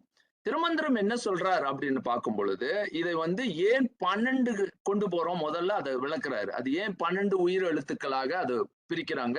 பின்பு உங்களுக்கு அதோடைய உயிர் நிலைகளை பார்க்க முடியும். அதாவது முதல்ல ஃபிங்கர் பிரெத் அப்படின்ற ஒரு கருத்து இருக்கு. அது அங்குலம்னு சொல்றோம். இதைத்தான் கையை வந்து இந்த விரல்ல இதை எடுத்தோம்னா அங்குலம் அப்படின்னு. அதாவது இந்த விரலை வைத்து, பெருவிரலை வைத்து இந்த விரலை நம்ம தொடும் பொழுது அந்த அங்குலத்தை நம்ம உணர முடியும். அங்குலம் அப்படின்னு. அதுலதான் அகலம் அப்படின்றது தான் இந்த அங்குலம் என்பது அகலம் என்ற அந்த சொல்லாக வருது. அகலம் விரலின் அகலத்தை தொடுவது.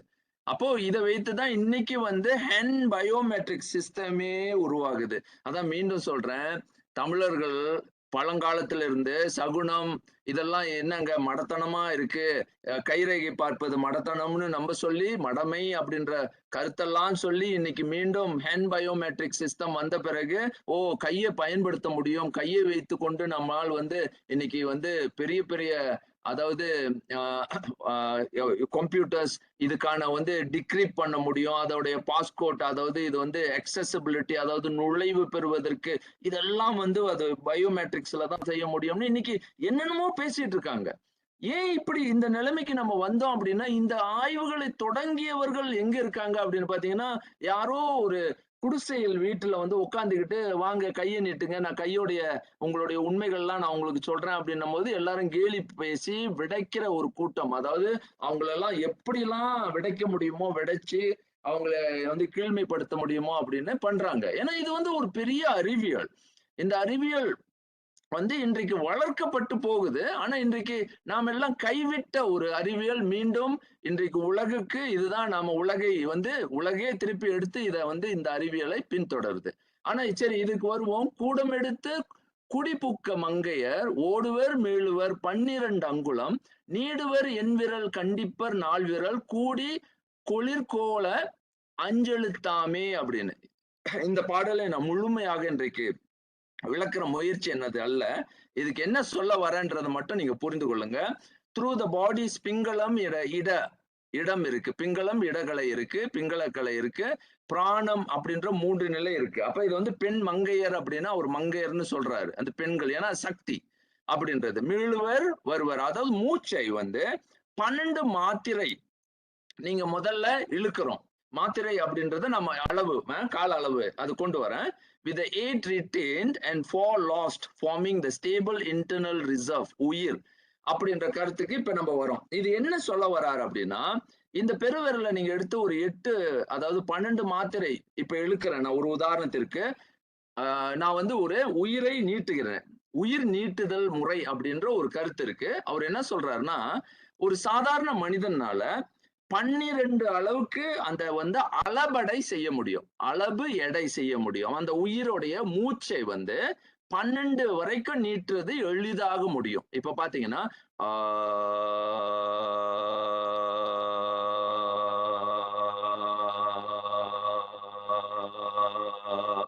என்று அந்த ஆவை நான் வந்து எடுக்கும் பொழுது அந்த எடை குறையாமல் அதனுடைய அளவு குறையாமல் அந்த பீச் இந்த மாதிரி நிறைய நுட்பங்கள் இருக்கு. ஃப்ரீக்வன்சி இதெல்லாம் நம்ம பாக்குறோம். ஆனா இதுல வந்து முக்கியம் வந்து அந்த அளவு எடை அந்த எடையை குறையாமல் நம்மால் வந்து 12 அங்குலம் உள்ளே இழுத்து மீண்டும் வந்து உள்ளே வெளியே கொண்டு வர முடியும். ஆனா உள்ளே இழுப்பது ஆக்சிஜன். நம்மளுக்கு எல்லாருக்கும் தெரியும் நம்ம வந்து உயிர் வழியை தான் உள்ளே இழுக்கிறோம். அப்ப 12 உள்ளே இழுக்கிறோம். இப்ப நமக்கு தெரியுது ஏன் 12 உயிர் அப்படின்னு அவர் சொல்றாங்க அப்படின்னு. 12 உயிர்கள் ஏன் வருது அப்படின்னா 12 எளிதாக இழுத்து நம்ம வந்து இழுக்க முடியும். நீங்க பாத்தீங்கன்னா இதை வந்து அடுத்தது நான் வந்து ஒரு அறிவியலா உங்களுக்கு காட்டுறேன். இதை வந்து ஒரு கணிதத்துக்கு நான் செய்து காட்டுறேன். ஒரு கணிதம் செஞ்சேன். இந்த கணிதத்தையும் நான் உங்களுக்கு காட்டிட்டு போறேன். எப்படி அதாவது திருமந்திரம்லாம் எவ்வளவு அறிவியல் அப்படின்றத நீங்க அப்படியே திகைச்சு போயிடலாம். அதாவது டோட்டல் இன்ஹேல் வந்து நீங்க பாத்தீங்கன்னா ஒரு 12 பிரெத் எடுத்துக்குவோம். அது இப்போ மினிட்ஸ்க்கு 15 வரைக்கும் வரும். இதோடைய சைக்கிளை பிறகு நம்ம ஆய்வுக்கு கொண்டு வருவோம். நான் இன்னைக்கு பிராணாயாமத்தோடைய ஆய்வுக்கு நுழையல. இன்றைக்கு பிராணாயாமம் செய்பவர்களுக்கு இதனுடைய ஆய்வு நன்றாக புரியும். ஏன்னா என்னுடைய அனுபவத்துல 26 ஆண்டுகளாக இந்த பிராணாயாமத்தினுடைய நுட்பத்தை முழுமையாக உணர்ந்து அதை செய்து பார்த்து அதனுடைய பலனை வந்து உணர முடிவதனால இதை நான் சொல்றேன். இதை என்னன்னா 12 அப்படின்றது அந்த குறைவான நிலையில ஒரு பிரெத் மினிட்ஸ் 15 ஒரு எளிமையான ஒரு நாளைக்கு 15 முறை. இதனாலதான் வந்து சைக்கிள் வருது. பிறகு எப்படி வந்து அண்டத்தை பிண்டமாக்குகின்றோம், பிண்டத்தின் உள்ளே நுழைக்கின்றோம், பிண்டத்தின் உள்ள இருக்கக்கூடிய உண்மைகளை எப்படி அண்டத்துக்கு கொண்டு போறோம், இப்படி இந்த கருத்துக்கு எல்லாமே இது ஒரு மூலம். மூச்சினுடைய உயிர் வழியாக அதை வந்து கொண்டு வரும். ஆனா இங்க என்ன இவர் சொல்றார், திருமூலர் என்ன சொல்றார் அப்படின்னு நீங்க பாத்தீங்கன்னா அதாவது இதை நான் ஒரு பொது கணிதமாகவே செய்து பாக்குறேன். நீங்க 12 பிரெத்துக்கு எவ்வளவு ஆக்சிஜன் எடுக்கிறீங்க அப்படின்னு நீங்க பாத்தீங்கன்னா இவ்வளவு எடுக்கிறீங்க 300 ml எடுக்கிறீங்க per minute. அப்போ அதுல எவ்வளவு கன்சியூம் பண்றீங்கன்னா அவர் என்ன சொல்றாருன்னா 8 பயன்படுத்திக்கிறீங்க. 8 பிரெத்தை நீங்க பயன்படுத்தி கொள்கிறீங்க உங்களுடைய மெட்டபாலிசம் அப்படின்னு சொல்லக்கூடிய ஜீரண சக்திக்கோ இல்ல மற்றவற்றுக்கு 8 பயன்படுத்தி கொண்டு நீங்க என்ன செய்யறோம் 4 விட்டுறோம். அப்ப 4 விடுறோம். இந்த ஆக்சிஜனை திருப்பி விட்டுறோம். அதாவது அது போயிருது. திருப்பி மீண்டும் நம்ம அதை பயன்படுத்தாமல் விட்டுறோம் அப்படின்னு அவர் சொல்றாரு. அப்ப இதை கணிதம் செய்து பார்க்கும்போது ஒரு வியப்பே வருது. அப்போ உங்களுக்கு 100 வயது என்றால் 75 அதாவது 100 வயது வரைக்கும் வாழ வேண்டிய நீங்கள் இப்படி நீங்க மூச்சை விட்டீங்கன்னா 75 வயது வரைக்கும் தான் வாழ முடியும் அப்படின்ற கருத்து வருது. அப்போ இது எப்படி செய்யறோம் அப்படின்னா ரொம்ப ஆச்சரியம். இதுதான் அழகாக ஒரு சின்ன கணிதத்தை செய்து காட்டுறாரு. இதுதான் அவர் சொல்றாரு. மீளுவர் நீடுவர் என்விரல் கண்டிப்பர் நால்விரல் கூடி குளிர் கோல இந்த 5 எழுத்தை இந்த உண்மையை நீங்க அதை புரிந்து கொண்டீங்கன்னா அந்த 4ஐயும் நீங்க இழக்காம செய்தீங்கன்னா இந்த மூச்சு காற்றை நீங்க பயன்படுத்த உங்களுக்கு தெரிந்தால் நீங்கள் உங்க உயிரை நீடிக்க முடியும். உயிர் வாழ்வையை நீங்க வந்து நீடிக்க முடியும் அப்படின்ற ஒரு பெரிய உண்மையை சொல்றாரு. அப்ப through the body's Pingala and Ida channel, prana flows 12 units per breath, finger breath, with the aid retain and fall loss, forming a stable internal reserve உயிர் psyche that strengthens the root energy center and harmonizes the life force அப்படின்னு நம்ம இப்ப சொல்றோம். ஆனா அந்த 4ஐயும் பயன்படுத்த முடிந்தால் அது கொண்டு வரும். இதோடைய மொழிபெயர்ப்பு இங்க கொஞ்சம் இடறி இருக்கு. அது அந்த 12ஐயும் பயன்படுத்த முடிந்தால் நம்மளுடைய ஆயுளை நீடிக்க முடியும்னு சொல்றார். ஆனா இதுல இன்னொரு நுட்பமும் உண்டு. இங்க உயிர் அளபடை எடுக்கும் பொழுது உயிர் மெட்ரிக்கலி அதை எப்படி கொண்டு வரும், ஒளியின் அதிநீடிப்பு நேரம், மேக்சிமம் ஃபுனோஷன் டைம் நான் வந்து இங்க கணிதமா ஏற்கிறோம். இப்ப இன்னைக்கு வந்து ஒரு மின் டுரேஷன்ஸ் அப்படின்னு சொல்லும் பொழுது இங்க வந்து சராசரியாக இந்த ஆவை 16 வரைக்கும் ஒரு சாதாரண ஒரு மனிதனால அப்படின்னு சொல்றாங்க. ஆனா திருமூலர் 12 தான் முடியும்ன்றாரு. 12 முடியும்னு சொல்லல, அவர் 12 வரைக்கும் முதல்ல பொதுவாகவே எல்லாரானாலும் சொல்ல முடியும் அப்படின்னு சொல்றாரு. ஆனா இங்க இந்த கணிதத்தை ஏன் இங்க இணைச்சிருக்கேன்னா, இந்த 16 வரை நீங்க வந்து இப்படி அப்படின்னு 16 மாத்திரை எடுக்கலாம்னா 16 செகண்ட் எடுக்கலாம் அப்படின்றாரு. இங்க இந்த ஆய்வு சொல்லுது. ஆனா இவரு என்ன சொல்றாருன்னா 12 வரைக்கும் நீங்க தொட முடியும். அப்போ முதல்ல நீங்க வந்து ஆவை ஒரு மாத்திரையில எடுத்தீங்கன்னா அப்படின்னு 2 முறை இழுத்தீங்கன்னா அது 2 மாத்திரைக்கு போயிடும். இது வந்து குரில் ஒரு மாத்திரை, என்பது 2 மாத்திரை. இப்ப இங்க வந்து அளபடை செஞ்சீங்கன்னா அது 3 மாத்திரைக்கு போயிடும். நீங்க பாத்தீங்கன்னா இங்க பாருங்க, என்ன படா அது 3. அப்போ 3 முறை அப்படி 3 முறை அதை வந்து இப்படி நொடிக்கணும். 3 முறை. அது நான் வேகமா செய்யறேன், அது நடை ரொம்ப முக்கியம். 3 குழந்தைகளுக்கு அப்படித்தான் சொல்லி தரேன். அப்ப அந்த மாதிரி நீங்க 12 இழுத்தீங்கன்னா 12 மாத்திரை உயிர் திறன் உண்டு அப்படின்றத உறுதிப்படுத்திடும். 12 வரைக்கும் நீங்க கட்டாயம் எடுத்தீங்கன்னா உங்களுக்கு உயிர் அந்த அந்த அந்த சொல், அந்த எழுத்து, மன்னிக்கணும், அந்த எழுத்தினுடைய அளவு எடை குறையாமல் 12ஐ நீங்க உயிருக்கு அந்த உயிர் இருப்பதை உறுதிப்படுத்திக்க முடியும். 12க்கு மேல 18 வரை நீங்க முயற்சி பண்ணீங்கன்னா, இங்க 18 இயல்பாகவே வந்து சாதாரணமான மனிதர்கள் 18 தொடுவது முடியாது. நீங்க முயற்சி பண்ணி பாருங்க. ஆன்னு இழுத்துக்கிட்டே வாங்க மெதுவா, அதாவது 1 அப்படின்னு 18 தொடறதுக்கு கஷ்டம். எல்லாரும் வந்து இதுலயே முடிஞ்சிருவாங்க. 16ல முடிஞ்சிரும். 18க்கு பிறகு உங்களுக்கு காத்து தான் வரும். அந்த ஒளி போயிடும். இப்ப ஒரு உதாரணத்துக்கு இப்படி நான் சொல்றேன்,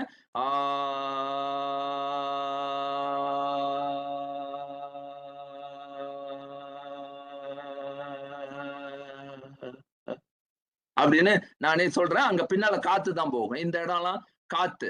அப்ப 18ஐ தொடுவது என்பது அந்த உயிர் நிலை இல்லை, அந்த அளவு எடை இல்லாமல் போய்விடும். அந்த இடத்துல நீங்க வெறும் காத்து தான் வரும். ஆனா அங்க அந்த உயிர் ஒளி இருக்காது. அப்ப அதனால 18 மாத்திரையை தொடும் பொழுது உயிரல் உயிர்த்திறம் இயக்கம் இருக்காது அப்படின்றதுதான் தமிழ் மரபு.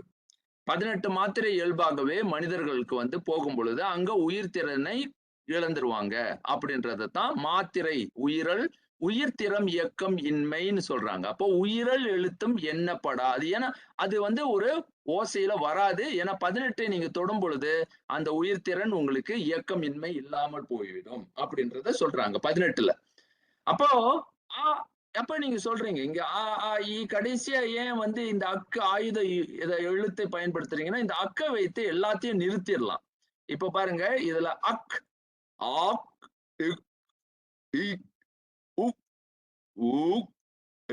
அப்படியே நிறுத்திடும். அது வந்து ஆயுதம் வந்து உயிர்த்திறம் நிறுத்தும் ஆற்றலை இங்க கொண்டு இருக்கிறதுனால அதை அங்க வச்சிருக்காங்க. அத வந்து ரொம்ப ஆச்சரியமா இருக்கும். அப்படியே அதை பத்தி பிறகு ஆய்வுக்கு கொண்டு வருவோம். இப்போ இந்த அடிப்படையில அந்த உயிரை வந்து அளக்கும் ஒரு முறையை கொண்டு வராங்க. இதுக்கு முன்பு நம்ம பார்த்தோம், வீணையே வந்து அளக்கும் ஒரு கருவியாக தமிழர்கள் எப்படி வந்து உடம்பையே வீணையாக மாற்றினார்கள் அப்படின்ற கருத்தை போன முறை பார்த்தோம். இன்று கருத்துல வந்து அளபிறந்து இசைத்தலும் ஒற்று இசை நீடலும் உளையன மொழிவ இசையோடு சிவனிய நரம்பின் மறைய என்பனார் புலவர் அப்படின்றாரு. அப்படின்னா என்ன அர்த்தம் அப்படின்னா, நீங்க பாக்குற இந்த நரம்புகள் அப்படின்ற இந்த கருத்துல இதை எப்படி இது நீட்டும் இலக்கும் அப்படின்னு. இது ரொம்ப ஆழமான இலக்கணம். நான் இந்த இலக்கணத்தை உங்களுக்கு காட்டிட்டு போறேன்.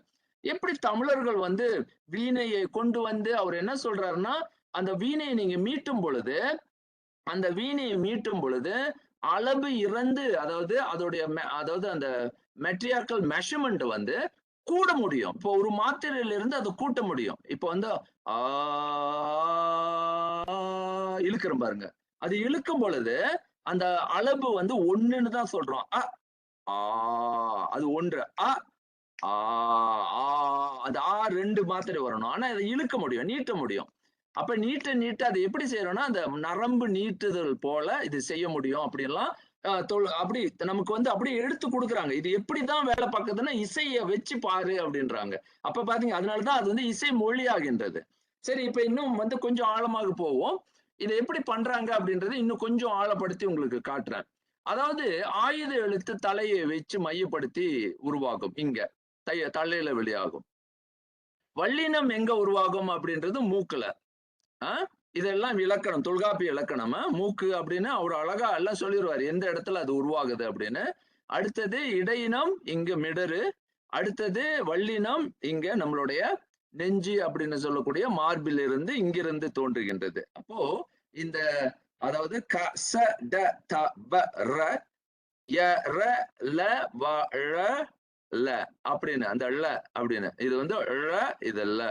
அப்ப அந்த ழ அப்படின்றதுக்கு இங்க வருது, இடையில வருது. ங ஞ ங ஞ ந ஞ ஞ ந ந ம ந அப்படின்ற அந்த சொல்லை நம்ம உள்ள கொண்டு வரும் பொழுது அது மெல்லினமாக போகுது. சரி, இது என்ன, இது ஏன் அப்படின்றத முதல்ல தெரிஞ்சுக்கங்க. பாருங்க, நான் வியப்பு காட்டும் போதுதான் இப்ப உங்களுக்கு வியப்பு வியப்பா இருக்கும். என்ன பண்றாங்க அப்படின்றத நான் முதல்ல காட்டுறேன்.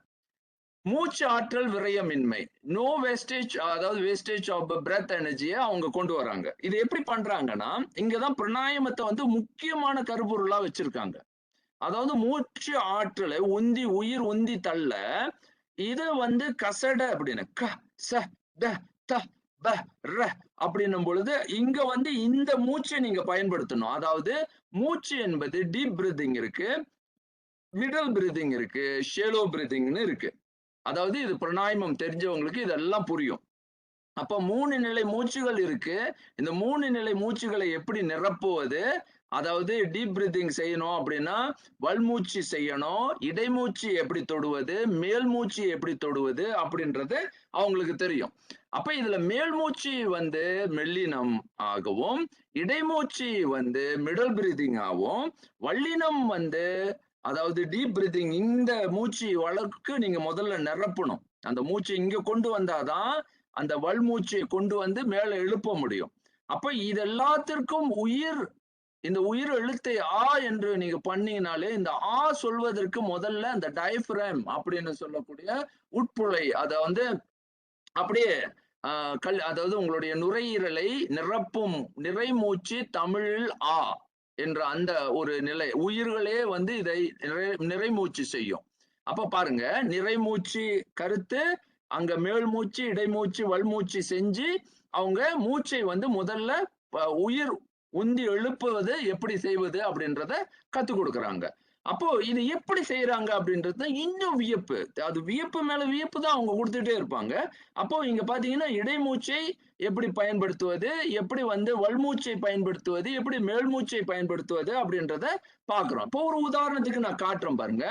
மூச்சு ஆற்றலை எப்படி தன்னுடைய விரயமின்மை, இந்த பிராணாயாம முயற்சியை கட்டுப்பாட்டுக்கு கொண்டு வருது அப்படின்ற உத்தியை அவங்க கத்துக் கொடுக்குறாங்க. அதாவது மெய் சந்திக்கும் போது ஒளி ஒத்திசைந்து மாற்றம் ஏற்படுவதை மெய் மயக்கம்னு சொல்லுவாங்க. அதாவது 2 மெய் எழுத்துக்கள் ஒன்னா சேர்ந்தா அங்க மெய் மயக்கம் வருமா. அப்படின்னா என்ன அர்த்தம்னா, இந்த வார்த்தையை நன்றா புரிஞ்சுக்குங்க. when two consonants meet, their sound assimilate, resulting in a change. This is called consonant confusion மட்டும் இல்ல, consonant drift or shift, இல்லனா consonant distortion அப்படின்னு கூட சொல்லலாம். அது இன்னொரு ஒரு நிலைக்கு போயிடும். அது ஒரு மெய் மயக்கம் அப்படின்னு சொல்றாங்க. அப்ப அம்மூவாரும் வழக்கியல் மருங்கின் மெய்மயங்கு உடல்நிலை தெரியும் காலை அப்படின்னு தொல்காப்பியம் பயங்கரமா அப்படியே போட்டுக்கிட்டே போவாரு. நான் இதெல்லாம் விட்டுடுறேன். ஆனா இங்க என்ன புரிந்து கொள்ளணும் அப்படின்னா, உடல்நிலை மெய்மயக்கம் அப்படின்னா இந்த ரெண்டுமே இக்கு இக்கு சேரும் பொழுது இங்க பாருங்க வல்மூச்சிலேயே அது நின்றோம். அந்த வல்மூச்சு உள்ளுக்கே அது நிப்பாட்டிடுவாங்க. சரி, சிக்கல் இல்ல. ஆனா இந்த மாதிரி 2 மூச்சு இணையும் போது என்ன செய்யணும் அப்படின்னு இங்க பாருங்க. பந்து இப்ப இந்த சுக்கு அப்படின்றத பிரிக்கும் பொழுது இதுல இக்கு இக்கு வருது. அது ஒண்ணா சேர்த்து இக்குலயே முடிச்சு அது சுக்குன்னு முடிச்சிருவாங்க. ஆனா பந்து என்ற சொல் அப்படி வராது. பந்து என்ற சொல்ல பா இருக்கு, இந்து இருக்கு, இத்து இருக்கு. இது உள்ளுக்கு இத்து இருக்கு. உவும் இருக்கு. இத்தும் உவும். அப்ப இந்து இத்தும் சேரும் பொழுது இங்க பாருங்க. இந்து இங்க இருக்கு, இத்து இங்க இருக்கு. அப்ப இந்துவும் இத்துவும் சேரும்போது அந்த மூச்சை என்ன செய்யறாங்கன்னா எளிமைப்படுத்திடுறாங்க. நேரா கொண்டு போய் மே மூச்சுல கூட்டு இதை இத்தா மாத்தி இந்தா மாத்திருவாங்க. அப்ப இந்த இத்து காணா போயிரும், இந்து வந்துரும். அப்போ இது உங்களுக்கு புரியுதா இல்லையான்னு எனக்கு தெரியல. ஆனா இந்த வியப்பை நான் உங்களுக்கு காட்டணும் அப்படின்னு நினைக்கிறேன். அதாவது பாருங்க, வல்மூச்சை 2ம் வந்து கஷ்டம். அவன் வந்து இடைமூச்சும் இருக்கு. அதாவது மேல் மூச்சும் இருக்கு, வல்மூச்சும் இருக்கு அவனுக்கு. 2 மூச்சையும் பயன்படுத்தணும். அது 2ம் சாதாரணமா வர முடியாது.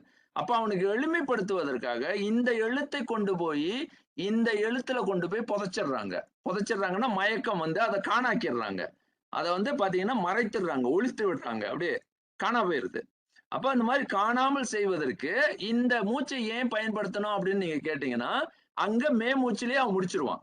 அப்போ இதுக்கு தான் மூச்சு ஆற்றல் விரயமின்மை அப்படின்னு சொல்றோம். No wastage of breath energy. எப்படி இதுதான் நான் சொல்றேன். தமிழ் வந்து நீங்க வந்து இப்ப பொதுவா விளக்கும் பொழுது ஓ அப்படிதான் இருக்கு போல அப்படின்னு. ஆனா நான் இப்ப வந்து டெக்னிக்கலி விளக்குறேன். ஆழமாக விளக்குறேன். என்னடா இது நீங்க சொல்ற மாதிரி இவ்வளவு ஆழமா அப்படின்னா ஆழம். அப்ப ஏன் வல்லின மெல்லின இடையின 6 எழுத்து உறுப்புகள் வருது? ஏன் அதை 6 6ஆக பிரிச்சாங்க? இப்ப என்ன கேள்வினா, இப்ப அடுத்த கேள்வி. இது ஏங்க 6 6ஆ பிரிச்சு வச்சிருக்காங்க? ஏன் வந்து ஒரு 3 3 அப்படிலாம் பிரிக்கல? அதுவும் நுட்பம் இருக்கு. அந்த நுட்பத்தை வந்து நம்ம முதல்ல புரிஞ்சுக்கணும். நான் முதல்ல சொல்லிட்டேன். இத வல்மூச்சு, இடைமூச்சு, மேல் மூச்சுன்னு பிரிச்சு முதல்ல மூச்சினுடைய அளவை அளப்பதுதான் நம்மளுடைய அடிப்படைய முதல்ல வச்சுட்டாங்க. ஏன்னா அதுதான் உயிர் திறன் காட்டும். உங்களுடைய மூச்சினுடைய அடிப்படை தான் வந்து நீங்க இயங்குவதற்கான அந்த அடிப்படையை காட்டுது அப்படின்றத முதல்ல தமிழர்கள் ஆழ்ந்து சிந்திச்சுட்டாங்க. இப்ப அடுத்தது வந்து அந்த 6 நிலைகள்ல அவங்க எப்படி பிரிக்கிறாங்க அப்படின்னா, தொல்காப் தொல்காப்பியத்தில் 6 அறிவுகள். இது கொஞ்சம் தப்பு இருக்கு. தொல்காப்பியத்தில் என்னன்னா 6 அறிவுகள். அதாவது சிக்ஸ் சென்ஸ் இந்த தொல்காப்பியத்தை 6 நிலைகள்ல அந்த பொருள் நிலையை நீங்க உணர முடியும். ஒன்று, அதை எப்படி உணர முடியும்? உற்றறிவதுல சுவைத்தல், நுகர்தல், காணுதல், கேட்டல், உணர்வது, அப்படி மனம் நிலையில ரியலைசேஷன் அப்படின்னு இந்த 6 நிலைகள்ல தான் ஒரு பொருளையே உணர முடியும் அப்படின்ற கருத்து இருப்பதனால அத 6 6ஆக பிரிக்கின்றாங்க. அதாவது வெள்ளின இடையின 6 எழுத்து பிறப்புகளை 6 நிலையில ஏதாவது ஒண்ணுதான் இதுல நீங்க வந்து சந்திக்க முடியும். இதுல எதுவுமே இதை மீறி சந்திக்க முடியாது. ஏன்னா அது பொருள். பொருளை தொட முடியணும், இல்லைன்னா சுவைக்க முடியணும், இல்ல முகர முடியணும், இல்ல காண முடியணும், இல்ல கேட்க முடியணும், இல்ல மனதால் வந்து அதை வந்து உணர முடியும். இந்த 6 நிலைகளை தவிர்த்து அந்த ஒரு பொருள் இருக்குது அப்படின்னா அது எதுவுமே இல்லை. அவங்கள பொறுத்த வரைக்கும் அது வந்து ஒரு மெய் கிடையாது. மெய்னா உடம்புடைய ஒரு பொருள் கிடையாது அப்படின்றத தமிழர்களுடைய நிலைப்பாடு. அப்ப அது 6 6ஆக பிரிக்கிறாங்க. அடுத்தது அடுத்தது என்ன பண்றாங்க அப்படின்னா, இந்த ஒலிகளை வந்து பிசிக்ஸா மாத்துறாங்க. எப்படி பிசிக்ஸா மாத்துறாங்க அப்படின்னு பாத்தீங்கன்னா, அந்த ஏன் மெய்யெழுத்து என்று பெயரிட்டார்கள் அப்படின்னும் பொழுது, பொருள் வகைப்பாடுகளை முதல்ல தமிழர்கள் வகுக்கின்றார்கள். பொருள் வகையை பிரிக்கிறாங்க. அதை வந்து எப்படி பண்றாங்கன்னா, உலோக ஒளியன்கள், உலோகமின்மை ஒளியன்கள் அப்படின்னு. அது வந்து திடத்தையே வந்து 2ஆக பிரிக்கிறாங்க. உலோக ஒளியன்கள், உலோகமின்மை ஒளியன்கள் அப்படின்னு பிரிச்சு, நீர்ம ஒளியன்களாகவும் பிரிச்சு, வளி ஒளியன்களும் இருக்கின்றன என்பதனையும் தமிழர்கள் அறிந்து இதையும் பிரித்து வைத்திருக்கின்றார்கள். அப்ப இதுல பாத்தீங்கன்னா, எப்படி இது மட்டும் தனியா வருது, இது கிரந்தத்துக்கு போகுது. பிறகு நீங்க பாத்தீங்கன்னா கேஸ் பீன் போனோட்டிக் சவுண்ட் ஒண்ணு தனியா இருக்கிறத நம்ம புரிந்து கொள்றோம். அப்போ இது எப்படி பிரிக்கிறாங்கன்னா, உலோக ஒளியன்கள், உலோகமின்மை ஒளியன்கள், நீர்ம ஒளியன்களை தமிழர்கள் முதல்ல பிசிக்ஸை வச்சு இயற்பியல் கருத்துல பிரிச்சிடுறாங்க. அப்ப அதை பிரிக்கும் பொழுது அது சாலிட் லிக்விட் கேஸ் அப்படின்றத சாலிட் 2, அது மெட்டல் சவுண்ட் அண்ட் நான் மெட்டல் அப்படின்ற ஒரு லாஜிக்ஸ்க்கு போறாங்க. இது ஆழமான மெட்டீரியல் சயின்ஸ் உள்ளுக்கு நுழைஞ்சிடுறாங்க. அப்போ இந்த நிலையில அவங்க வந்து முதல்ல பொருள் நிலைகளை பிரிக்கும் பொழுது இங்க வந்து என்ன செய்யறாங்கன்னா மூக்கொலியை வரும்போது தொடரிசை உலோக ஒலியன்களை எழுப்புறாங்க. அப்ப கம்பி விழுவதை நங் என்று சொல்றது, ஆலயமணி தொடும்போது டங் என்ற அந்த சொல், இந்த எழுத்துக்கள் எல்லாமே எந்த ஒலி எழுப்பும் அப்படின்றது தொடரிசை சொனோரசஸ் கண்டினியூஸ் சவுண்டை உருவாக்கும், அதாவது ஒளியை உருவாக்கும் அப்படின்ற கருத்தை முதல்ல பிடிச்சுக்கிட்டாங்க. அப்ப அதை பிரித்து அதை வந்து ஒவ்வொன்றாக ஆய்வுக்கு கொண்டு வராங்க. இயற்கை அது இயல்மொழி என்பதனால அந்த இயல்மொழியை இயற்கையோடு பொருத்துகின்றார்கள், பொருந்தி அதை ஆய்வு செய்யறாங்க. திட ஒளி என்ற எக்ஸ்ப்ளோசிவ் அப்ராப் சவுண்ட, அது திடம் அப்படின்றத, அது அப்ராப் சவுண்ட் கிடையாது, மன்னிக்கணும், இது வந்து நான் இப்ப மொழிபெயர்க்கும் போது தவறு. நாட் கண்டினியூஸ் சவுண்ட், ஆனா அது எக்ஸ்ப்ளோசிவா ஒரு டக்குன்னு விடும். இப்ப பாருங்க, எடை குறைவான பொருள் அதை வந்து நீங்க இது பண்ணீங்கன்னா டக் என்ற அந்த சத்தம் வரும். தலையை கொட்டும் போது நச்சுன்னு கொட்டுனாம் பாரு அப்படின்னு, மரக்கட்டையால் அடிக்கும் போது கட்டுன்னு அடிச்சாம் பாரு. அப்ப மரக்கட்டையை வந்து ஒரே அடி அடிக்கிறோம், கட் அப்படின்ற ஒரு இது. அப்போ the sound of the striking with வுடன் பிளாக், மரம் சாய்தல், பொத்துன்னு விழுந்ததுப்பா அப்படின்னு. அப்ப அது பொத்துன்னு விழுவது, எது விழுது? அது உலோகமின்மையோடைய அந்த தன்மையை நம்ம வந்து விளக்குறோம். சொல்லும் பொழுதே அந்த உலோக இன்மை இருக்கிற அந்த இயல்பை வந்து முதல்ல கொடை, அதாவது எடை குறைவு பொருள் விழுவும் போது தொப்பு தொப்புன்னு விழுந்தது. அந்த லைட் ஆப்ஜெக்ட் ஃபாலிங்னா அது தொப் அப்படின்ற அந்த இப் அப்படின்றது, தக்கு நச்சு கட், இதெல்லாம் மந்திராயனம். பிறகு இதைதான் மந்திர மொழியாக மாத்துறாங்க. இந்த மொழி தான் மந்திர மொழி. அதான் இது வரைக்கும் யாரும் மந்திர மொழின்னு சொல்றாங்க, அது எப்படி மந்திர மொழி ஆகுதுன்னு பிறகு பார்ப்போம். அதாவது மிடர் ஒலி அப்படின்ற நீர்ம ஒலியை கொண்டு வராங்க. அடுத்தது நீர்ம ஒலி, லிக்விட் போனோட்டிக் சவுண்ட்ஸ் தனியா பிரிக்கிறாங்க. அப்ப அதை வந்து சட்டி கொதிக்கும் போது சொய் அப்படின்ற அந்த சொல், சிறிய அளவு நீர் ஊற்றுவதை வந்து சொர்ன்னு ஊத்துனாம்பா அப்படின்னு, நிலத்தில் நீர் கிடைக்க தொறு தொறு தொறு தொறுன்னு போச்சு அந்த இதே வந்து தொர தொரன்னு இருக்கு பாரு, தொர தொரன்னு போகுது அந்த இடத்துல பாத்துக்க, தொர தொரன்னு இருக்குப்பா, மழை பெஞ்சிச்சு தொர தொரன்னு அங்க அப்படி இருக்கு. ஓடும் நீர் சலசல, நீர்ம அடற்பொருள் சவசவ, இந்த சலசலல இருந்துதான் சல் சல சலம், சலம் பூவோடு தூபம் மறந்தறியேன், தமிழோடு இசைப்பாடல் மறந்தறியேன். செல் சல என்பது செல்லோ, இங்கிலீஷ்ல அதாவது இந்தியில செல்லோன மாதிரி செல் என்றது செலவாகி, செலவிலிருந்து செல்வமாகி, இப்படி பல்லாயிரம் சொற்களை இப்படி உருவாக்குறாங்க. இதெல்லாம் வந்து சொற்களினுடைய அந்த இயற்கையினுடைய மிடரொலி, நீர்ம ஒளிய நீர்மை அந்த தன்மையை வந்து அது நீர்மை போல நகரும். செல்வம் நகரும், எப்படி நீர் போல நகர்ந்து கொண்டே இருக்கும், அதுதான் செல்வம். செல் என்றால் நட, எப்படி நடக்கணும், நீர் போல நகர்ந்து செல், நகர்ந்து செல் அப்படின்னு. அது போல இதெல்லாம் பெரிய ஆய்வு. நான் இன்றைக்கு நெய் வருடும் பொழுது உணர்வு வந்து கொல கொலன்னு இருந்ததுப்பா, எண்ணெயை தொடும் உணர்வு வள வளன்னு இருந்ததுப்பா, எண்ணெயை தோய்வு வந்தது சொல சொலன்னு இருந்ததுப்பா அப்படின்னு நம்ம ஒவ்வொரு நீர்ம நிலைகளையும் எப்படி சொல்லணும் அப்படின்றத அப்படியே வழி வகுக்கிறாங்க. ஆனா அதுக்காக அவங்க வந்து வழி ஒளியன்களை வந்து ஒதுக்கிடல. ஆனா வழி ஒளியன்கள் என்ற ஒரு கருத்து இருந்தது. அது வந்து பாம்பு சீரும் போது புஷ், பேச வேண்டான்னு உஷ், அப்புறம் சூடு தாங்காம அப்படின்னு அந்த மாதிரி கிறந்த ஒளிகளையும் அவங்க பார்த்திருக்காங்க. ஆனா இதற்கு அதிகமான சக்தி தேவை. நம்மளுடைய கருத்து என்ன, மூச்சு அதாவது விரயம் ஆகக்கூடாது என்பதுல நம்ம ரொம்ப ரொம்ப கவனமாக இருக்கோம். அப்ப தமிழ்ல என்ன பண்றாங்கன்னா, இந்த ஒளியன்களை அவர்கள் தனியாக வெளியே எடுத்து அதற்கு தொல்காப்பியர் மந்திர ஒலிகளுக்கு இதை பயன்படுத்தி கொள்ளலாம் அப்படின்ற அந்த, அதாவது கொள்ளலாம் அப்படின்னு அதை எப்படி சொல்றாருன்னா, இதெல்லாம் வந்து எப்படி இந்த ஒலிகளை ஏற்க முடியுமா, ஏற்க முடியாதுன்னா ஏற்க முடியும்.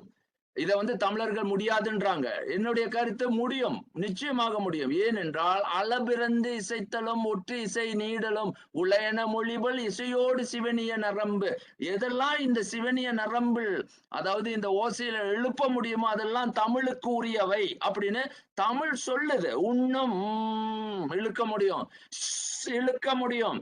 அங்க வந்து எந்த நரம்புல இழுக்க முடியாதெல்லாம் அந்த சொல் அந்த இதுல வந்து நமக்கு இது ஆளுமைக்கு உரியது அப்படின்னு தொல்காப்பியம் வந்து வரையறுத்து கொடுக்குது.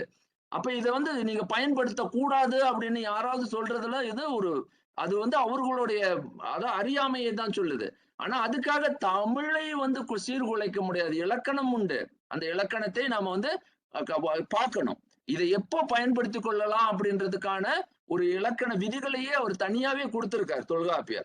அப்ப அதை பார்ப்போம். ஆனா இதை வந்து தமிழ் நெடுங்கணக்குல ஏன் சேர்க்கவில்லை, அப்படின்னு கேட்கும் பொழுது அது தேவையும் இல்லை. குற்றியல் உகரம் இருக்கு, குற்றியல் இகரம் இருக்கு. அது குறிய செஞ்சு எல்லா அந்த ஓசைகளை வந்து உயிர் ஓசைகள் எழுப்பக்கூடிய எல்லா முறைகளையும் தமிழ் உள்ளடக்கி இருக்கு.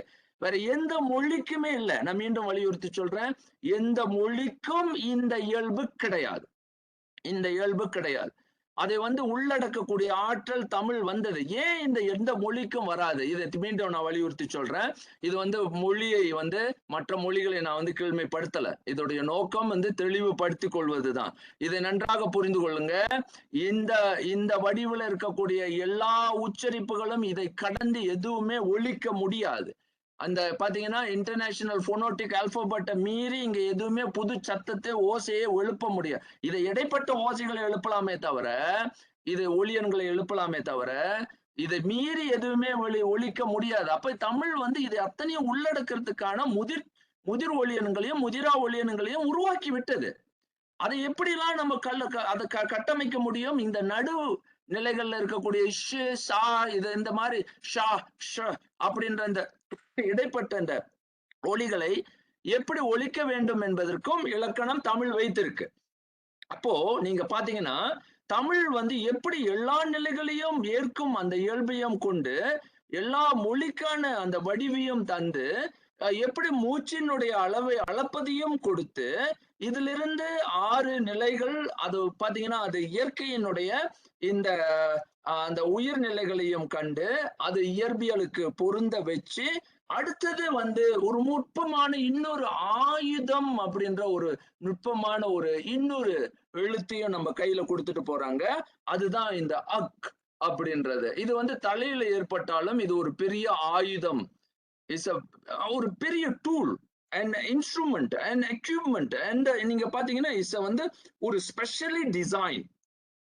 அது வந்து உராய்வு ஒளியன்கள் போல கடல் இப்ப வந்து க இது வந்து தங்கம் பாருங்க காவ மாறிடுச்சு. அகம் ஹ அதுல அகம் அந்த ஆ இருக்கு. இந்த ஹ அப்படின்ற சொல்லு வந்து தமிழ்லயே அது மாத்த முடியும் அப்படின்றத இந்த உராய்வு ஒளியன் இல்லைன்னா உரசு ஒளியன் செய்ய முடியும் அப்படின்றத அவங்க தமிழர்கள் கண்டுபிடிச்சத இதுல ஒரு ஸ்பெஷல் அதாவது நுட்பத்தை இங்க கொண்டு வராங்க. சட்டல் ஃபனோட்டிக் மார்க்கரை வந்து அக்கு என்ற அந்த ஒரு இதுல கொண்டு வராங்க. இதனுடைய ஆய்வை நான் இங்க காட்டல. ஆனா இதை மட்டும் நான் சொல்லி இங்க முடிச்சிடுறேன். அக் என்பது சுழிய மாத்திரை, கா மாத்திரை, அரை மாத்திரை, ஒரு மாத்திரை, ஒரே ஒரு எழுத்து மட்டும் தமிழில் அதாவது எல்லா நிலைகளையும் எட்டக்கூடிய ஒரு திறன் உடைய எழுத்து இந்த எழுத்து மட்டுமே. இந்த அக் என்ற இந்த எழுத்து பாருங்க, அக்குன்னு சொல்லும் பொழுது அதுக்கு ஒண்ணுமே இல்லை, அது சொல்ல முடியாது. இப்ப எங்க காதுல சொல்வதற்காக நான் அக்குன்னு சொல்றேன். அது வந்து தலையில நிறுத்தி சொல்லணும். இது வந்து கக்ட்ரீது கா மாத்திரை.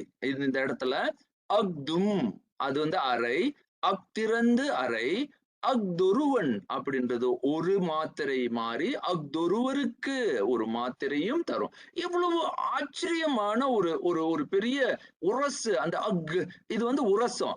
அந்த இதே பாருங்க ட்ரீ ட்ரீ ட்ரீ இந்த சத்தத்தை பாருங்க ட்ரீ இது வந்து இது அந்த உரசு அந்த உரசு மொழியே வந்து அது அக்தி தி தி அந்த இது வந்து அது வந்து அந்த சத்தம் வந்து ஒளி அந்த ஓசையை வந்து எழுப்புது. இப்ப இதுல இருந்து என்ன பாக்குறோம்னா மெய்யொடு இயைனும் உயிரியல் திரியா.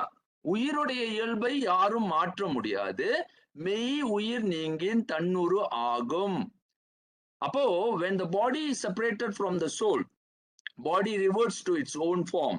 அதாவது அது எந்த ஃபார்முக்கு போகுதுன்னா இந்த பாடி திருப்பியும் இதை விட்டு வெளியே போனோட அது பஞ்சபூதம் ஆகிவிடும் அப்படின்றது தொல்காப்பியத்தினுடைய நிலைப்பாடு.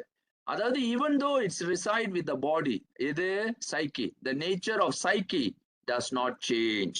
அப்போ உயிரோடு நின்றாலும் உயிர் தான். அதனாலதான் காலத்தால் தன்மையில் சித்து சடமாகாது, அசித்தாகாது சடம் சித்த ஆக முடியாது அப்படின்றத when the soul departs, the body having lost its animating life force, the body return to its original state as the 5 fundamental element அது மாறிடும் அப்படின்றது தான் இதுல நம்மளுடைய கருத்து. அப்போ இங்க வந்து நான் இதையும் செஞ்சு காட்டணும்ன்றது தமிழ் அறிஞர்கள் இதுவரை புரிந்து கொள்ளாமல் இந்த தத்துவங்களை அறிந்து கொள்ளாமல் அவங்க என்ன செய்யறாங்க அப்படின்றத இன்னும் சொல்றேன். அதாவது தமிழில் உயிர் மயங்கும்னு ஒரு கருத்தை கொண்டு வராங்க. இது தவறான கருத்து. மெய் மெய் 2 உடம்பு சந்திக்கும் போது அது வந்து இப்போ ஒரு 2 கம்பவுண்ட்ஸ் இது வந்து அது வந்து டிஃப்யூஸ் ஆக முடியும். அது வந்து ஒன்று கலக்க முடியும். அது வந்து வேறு நிலைக்கு அது பெயர முடியும் அப்படிலாம் இருந்தாலும் அது மெய்க்கு நடக்கும். ஆனால் உயிருக்கு நடக்காது அப்படின்றத தான் முதல்ல சொல்ல வரேன். உயிருக்கு மெய்யோடு இயல்பினும் உயிர் இயல்பு தெரியாது. உயிர் மாறாது. அதாவது உயிர் வந்து இன்னைக்கு வேற உயிர், நாளைக்கு வேற உயிர் அப்படின்னு புத்தர்கள் சொல்றது போல அது உயிர் மாறிக்கிட்டே இருக்கிற ஒரு பொருள் கிடையாது. உயிர் என்பது இப்ப வந்து 5 வயதில் வந்து ஒரு ஒரு பையன் இருக்கிறான் அப்படின்னா 10 வயது ஆனோட அவன் வேற அப்படின்னு அந்த உடம்ப வச்சு மாறிட்டான். அதனால அவன் வேற. 20 வயதுல வந்து இப்ப வந்து அதாவது சிவன் வந்து ஒரு 10 வயது ஒருத்தர் இருக்கிறாரு சிவன். இல்லைன்னா அவன் பேரு வந்து ஆஹ் ஆஹ் ஆஹ் செல்வன். அந்த செல்வன் வந்து 10 வயதுல ஒரு ஒரு நிலை, 20 வயதுல வேற செல்வன், 30 வயதுல வேறு செல்வன்லாம் இல்ல. அந்த உயிர் என்பது ஒரு நிலைதான். அப்போ இத வந்து உயிருக்கு மயக்கம் இல்லை. அது மயங்குதல் அப்படின்றது கொன்சோனன்ட் அசிமிலேஷன். அதாவது there is no vowel assimilation, only consonant assimilation உண்டு. இதைதான் தமிழ் அறிஞர்கள் இங்கதான் குழம்புறாங்க அப்படின்றது தான் முதல் கருத்து. ஏன்னா தமிழினுடைய ஒட்டுமொத்த தத்துவம் புரியாமல் அவர்கள் இதை செய்கின்றார்கள். சரி, இதுல கேள்வி வரும் அவங்களுக்கு. சரி, நீங்க இப்படி சொல்றீங்கன்னா நாங்க தமிழை பிரிக்கிறோம்பா அப்படின்னு. உயிர்கள் நேரடியாக கலப்பது இல்லை. அது முதல்ல தெளிவா சொல்லிடுறேன். ஆ இ ஐயா மாறும், ஆவு அவ்வா மாறும் அப்படின்ற இணை ஒலிகளை தான் உருவாக்க முடியும். அவை இடையின எழுத்துக்கள் மூலம் இணைகின்றன. இடை ஒலி. இததான் பிடிச்சுக்குவாங்க எல்லாரும். ஓ, அப்பனா இது பாருங்க, இது மாறுதே, யாவும் இவ்வும் மாறும். இதைதான் நான் இப்ப உங்களுக்கு விளக்க போறேன். இதுலதான் ஒரு பெரிய உண்மையை நான் வெளியே கொண்டு வர போறோம் உலகத்துக்கு. அதாவது ஏன் நமசிவாய என்ற அந்த சொல்லை பார்க்க போறோம். இதுல அடுத்தது எழுத்தின் இது இடை மெய்யை தான் பயன்படுத்தணும். எழுத்தின் தனியல் நிலை குலையாது. அது ஒரே உயில் வந்து மாத்திரையில நீளம். இப்ப வந்து ஆ அப்படின்னா அது மாத்திரையில தான் கூடுமே தவிர அது உயிர் மாற்றம் அல்ல அப்படின்றது. இது போல இப்ப இன்னும் இத்தும் சேரும் போது இங்க பாருங்க, இந்து தா சேரும் போது அதுல ஒரு எழுத்து இஞ்சும் சாவும் சேரும் பொழுது அது ஒரு எழுத்துக்கு மாறுது பாருங்க. இஞ்சா இது வந்து வேற எழுத்துக்கு போறது. இங்கா அப்படின்றது தன்க, அப்ப இங்கா மாறிடுது பாருங்க. இது எப்படி வந்து இந்து வந்து தாவாக மாறுது, இஞ்சி சாவாக, அதாவது அதோட மாற்றம் வந்து சா வந்து இஞ்சாக மாறுது பாருங்க. இது வந்து ஒன்று சேர்ந்துருச்சு. கொஞ்சம் இடம் கொடுத்திருக்கணும், இங்க தப்பாயிருச்சு. அதாவது இல் கு இர்ரா மாறுது. அது ஏன் மாற முடியுதுன்னா அதுக்கு இயல்புல அதுக்கு என்று ஒரு தனி அளவு நிலை இல்லை. அதுக்குன்ற அந்த யூனிக் எக்ஸிஸ்டன்ஸ் கிடையாது. யூனிக் எக்ஸிஸ்டன்ஸ் கிடையாது அதுக்கு. ஏன்னா அதுக்கு தன் நிலையில் ஒரு மாத்திரை, அதுக்கு என்ற ஒரு அளக்கும் ஒரு நிலை இல்லை. அந்த பொருள் நிலை அது கலக்கும் பொழுது அது வேற பொருளுக்கு மாறிடுது. ஆனா உயிர் என்பது அப்படி அல்ல. ஏனென்றால் மெய்யொடியினும் உயிர் இயல்பு தெரியாது அப்படின்னு சொல்லி கொடுக்கிறாரு. சரி, இதுதான் நீங்க வந்து புரிந்து கொள்ளணும். இது கொஞ்சம் விரைவாகவே சொல்லி முடிக்கிறேன். உயிரும் சந்திக்கும் போது உடம்படு மெய் புணர்ச்சி முடியும் அப்படின்னு முதல்ல உயிர் எழுத்துக்களுடைய நுட்பத்தை ரொம்ப ரொம்ப ரொம்ப ஆழமாக 2 உயிர் சந்திக்கும் பொழுது அது உடம்பில் சந்திக்க முடியும். உடம்பை வைத்து இந்த உயிருக்கு உணர்த்த முடியும் அப்படின்ற கருத்து தான் இங்க இருக்கு. இத பாருங்க. இதுல நான் இந்த கருத்தை முதல்ல இணைச்சு சொல்லிடுறேன். இது எப்படி வருது? தமிழில் உயிர் மயக்கம் இல்லைன்னு சொன்னேன்னா இது எப்படி வருதுன்னு பாருங்க. ஆவும் ஈயும் சேர்ந்தா ஐ வரும். அதே போல இந்த மெய்யோடு சேரும் பொழுது இந்த மெய்க்கு அந்த ஐ அப்படின்ற அந்த சை வரும் பொழுது இந்த எழுத்து வரும் அப்படின்னு ஒரு ஒரு புதிய நுட்பமான தமிழ் இலக்கணத்தை அதாவது தொல்காப்பியர் தரார். அப்ப இங்க பாத்தீங்கன்னா இந்த இதுதான் ஔவை. அப்ப அந்த என்ற எழுத்துக்கு அதே உச்சரிப்பை இது தரும். இப்ப சிவாய அப்படின்ற இந்த சொல் எப்படி வருது அப்படின்றத நான் முதல்ல உங்களுக்கு விளக்கிறேன். இதுல இது என்ன இந்த பொருள் விளக்குது அப்படின்றத முதல்ல புரிந்து கொள்ளணும். இந்த நுட்பத்தை பயன்படுத்தி தான் நம்ம வந்து இந்த இலக்கணத்தை பயன்படுத்தி தான் சிவைய என்ற அந்த சொல்லே உருவாகிறத நம்ம பார்க்கிறோம். இது ரொம்ப ஆழமான ஒரு பொருள். இதை நான் வந்து விரைவாக இன்றைக்கு சொல்றேன். மீண்டும் நேரம் இருக்கும் பொழுது இதை வந்து விளக்குறேன். அதாவது இச்சி ஈ என்பது முன்பே பார்த்துட்டோம். அது மலம் சார்ந்த ஒரு பொருள் சார்ந்த இது. இச்சி சி. அப்ப சி என்பது என்ன அப்படின்ன பொழுது, சிவாயம் என்ற அந்த சி என்பது இருள் கிழித்த வியாபக ஒளி. அந்த ஒளியாக இறைவனை நாம் முதல்ல உணர்றோம். இறைவனை நாம் சந்திப்பதே ஒரு ஒளி பொருளாக தான் நம்ம வந்து பார்க்கிறோம். அதனாலதான் இறைவன் வந்து சோதி நிலையில் அவனை இறைவனை நாம் காண்கின்றோம் அப்படின்றத. ஏன்னா இருளை கிழித்த ஒளியாக, ஒளியும் சடம்தான். அப்போ இருள் கிழித்த வியாபக ஒளி என்ன செய்யுது அப்படின்னு பாத்தீங்கன்னா, வ ஓட சேருது. அப்படின்றது இவ் என்பது உ. அந்த ஊவோட அந்த அ சேரும் பொழுதுதான் பராபரை அருளாக, அந்த அ என்பது ஒரு உயிர் நிலை. பரமாத்மா என்ன, இந்த பரமாத்மா பேருயிர் இந்த ஊ என்பதோட சேர வேண்டும். இந்த ஊ ஆவாக சேரும் பொழுதுதான் இந்த உயிர் பரமாத்மாக நம்ம பார்க்கிறோம். அது பேர் உயிராக நின்று பராபரை அருளாக நின்று ய இ ய அது இ ஏ அப்படின்னா இந்த ஈயும் ஆவும் வந்து இந்த உயிர் இந்த சடத்தோடு இங்க இருக்கக்கூடிய அந்த மலத்தோடு சேரும் இந்த உயிர் இது. அப்போ ஒளி கிழித்த வியாபக ஒளி பராபரையின் அருளால் உயிர்களை உய்விக்கும் அப்படின்ற பொருள் தான் இந்த சிவைய என்ற அந்த சொல் அப்படின்றத நம்ம இதுல பாக்குறோம். இது முழுக்க முழுக்க தமிழ் இலக்கண கட்டுப்பாட்டுல தான் இருந்து விளக்குது அப்படின்றத நம்ம பாக்குறோம். இதெல்லாம் மந்திராயணம். நான் இப்ப சொல்லிட்டு இருக்கிறதெல்லாம் நுட்பமான மந்திராயணம். பிறகு மந்திராயணத்தை பத்தி இன்னும் ஆழமா பார்க்க இருக்கின்றோம்.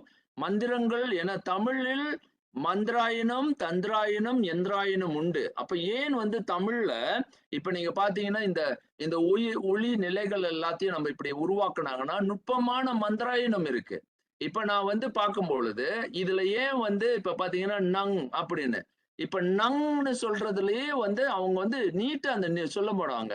பட் பட் அப்படின்னா படு படு அப்படின்னு, பட் பட் அப்படின்னு, அப்ப படு, அப்ப ஒன்படு அப்படின்னு. அப்ப நான் மந்திரங்களை சொல்லும் பொழுது எப்படி அந்த மந்திரங்கள் எப்படி இயங்குது, எப்படி அதன் செயல் வடிவங்களுக்கு அது இயக்கப்படுது அப்படின்ற அந்த நுட்பங்கள் எல்லாம் தமிழ் வந்து அத உலோகத்தை தொடுகின்றேனா, உலகமின்மை பொருளை வந்து தொட்டு நான் இயக்க முயற்சி பண்ணுகின்றேனா அப்படின்ற நுட்பங்கள்லாம் அதுல ரொம்ப ஆழமாக இருக்கு. இப்ப சிவயத்தை எப்படி நம்ம இயக்கணும் அப்படின்ற கருத்தை நம்ம இங்க உங்களுக்கு எடுத்து காட்டினேன்.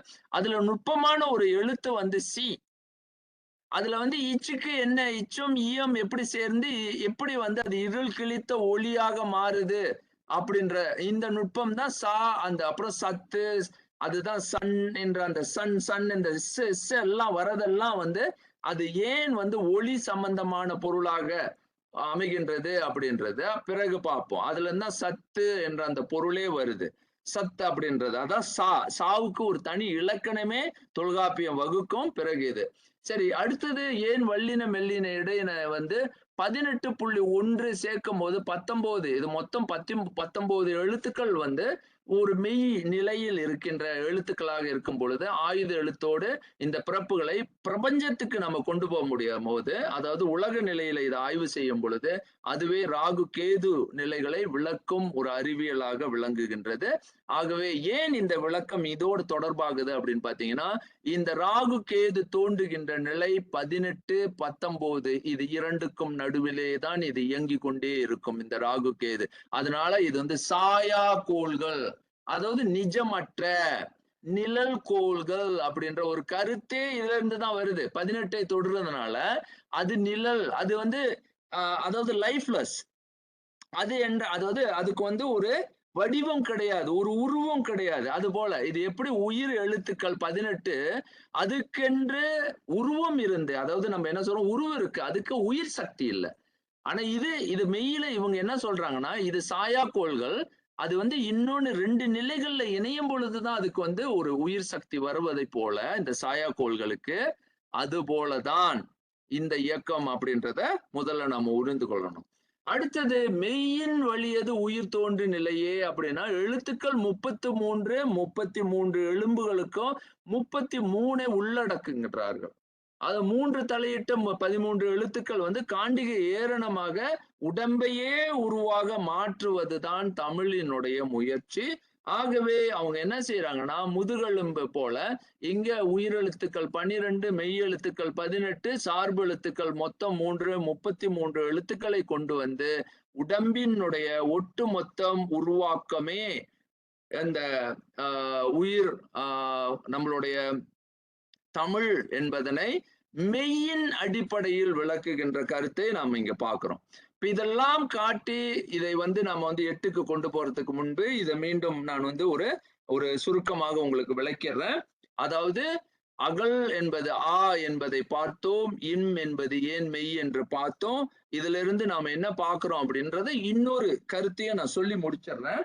இதுல ரொம்ப முக்கியமான கருத்து, மீண்டும் இதுலயும் நுட்பம் இருக்கு. ஒவ்வொன்றுலயும் ஆழமான ஒரு கணிதத்தை வைக்கிறாங்க.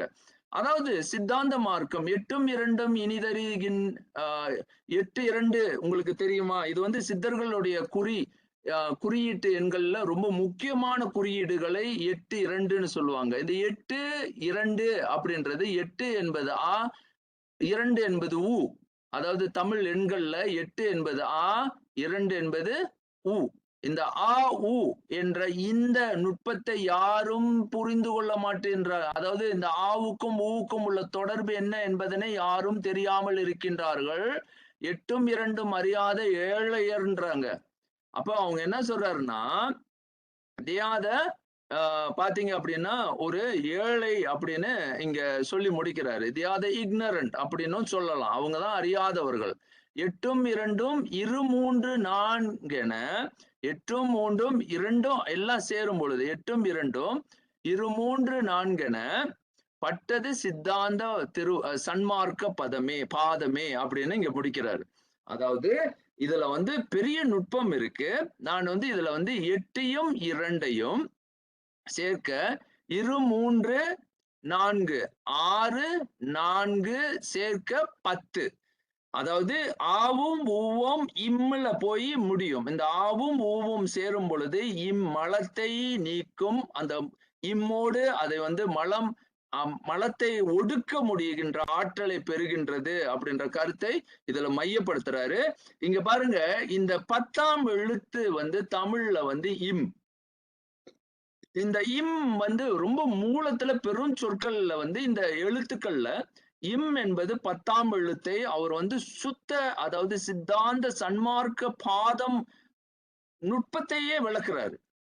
அப்போ இந்த 10ஆம் எழுத்த தான் அம்மா என்ற கருத்தை நான் இதுக்கு முன்பு விளக்கியிருக்கேன். அம்மா என்பது நீங்க பாருங்க, அம்மா என்பது ஒரு உயிர் 10 மாதம் தன் வயிற்றில் சுமந்த குழந்தை 10 இம்மை எடுத்து 10ஆம் இடத்துல உள்ள மெய்யை எடுத்து உடம்பை அங்க வைத்து மா என்பது 10ஆம் இட உயிர்மெய்யை உருவாக்குகின்ற ஒரு குழந்தையை உருவாக்குகின்ற ஒரு தாயாக இருப்பதை தான் அம்மா என்று நாம் அழைக்கின்றோம்.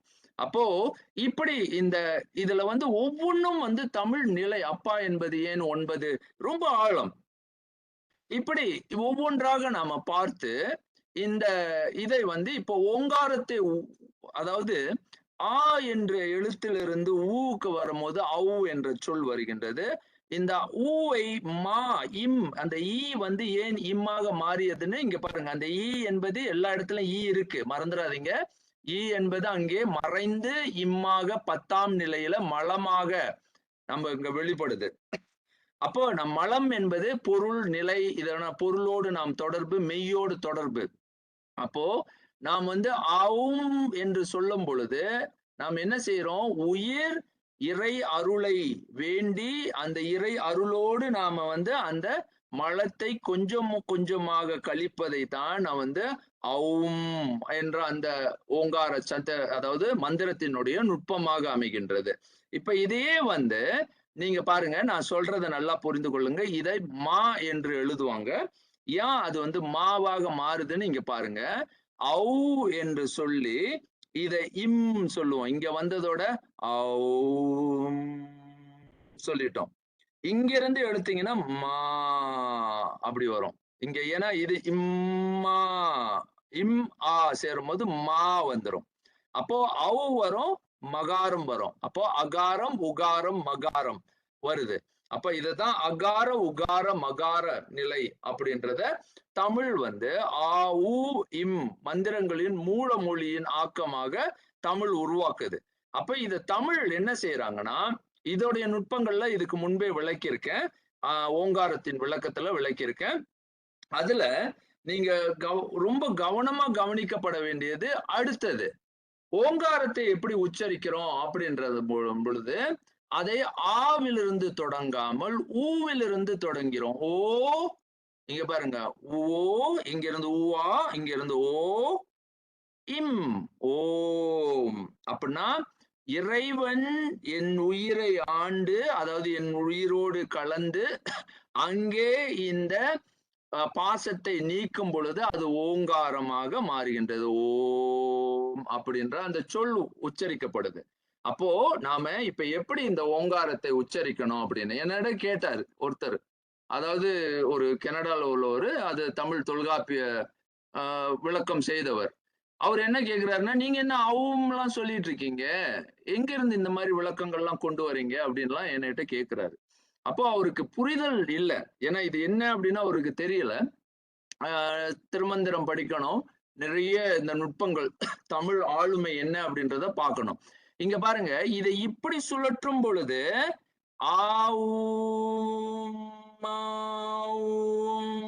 அப்படி போகுது. அப்ப நான் பிறகு அதை எப்படி உச்சரிக்கணும்னு சொல்றேன், எப்படி அந்த மொழியை படுத்தணும் அப்படின்னு.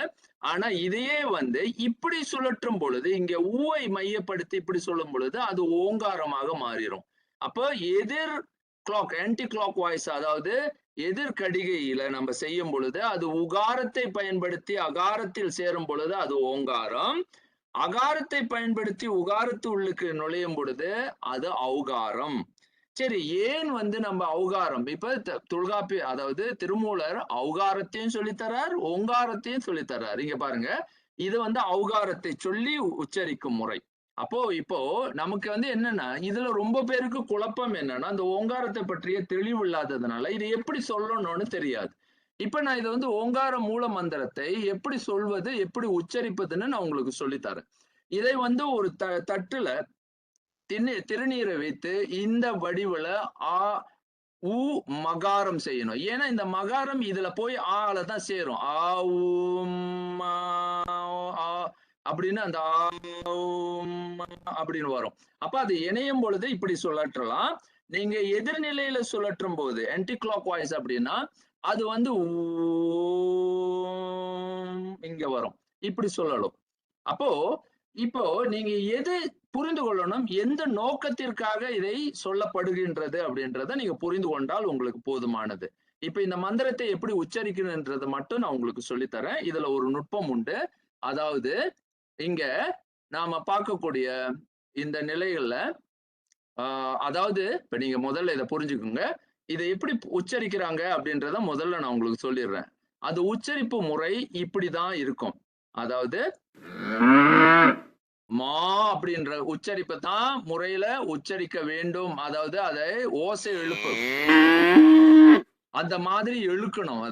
அதை இழுப்பும் அது காலை குவப்ப சோதிய அப்படின்றது, அதாவது டெம்பிள் ஹிம் என்னுட அண்ணாவினுடைய பாடல்ல அந்த எப்படி வந்து காலை உவப்ப அந்த சோதி நிலை உருவாகும், அதை எப்படி முதல்ல அந்த ஓசையை எழுப்ப வேண்டும்.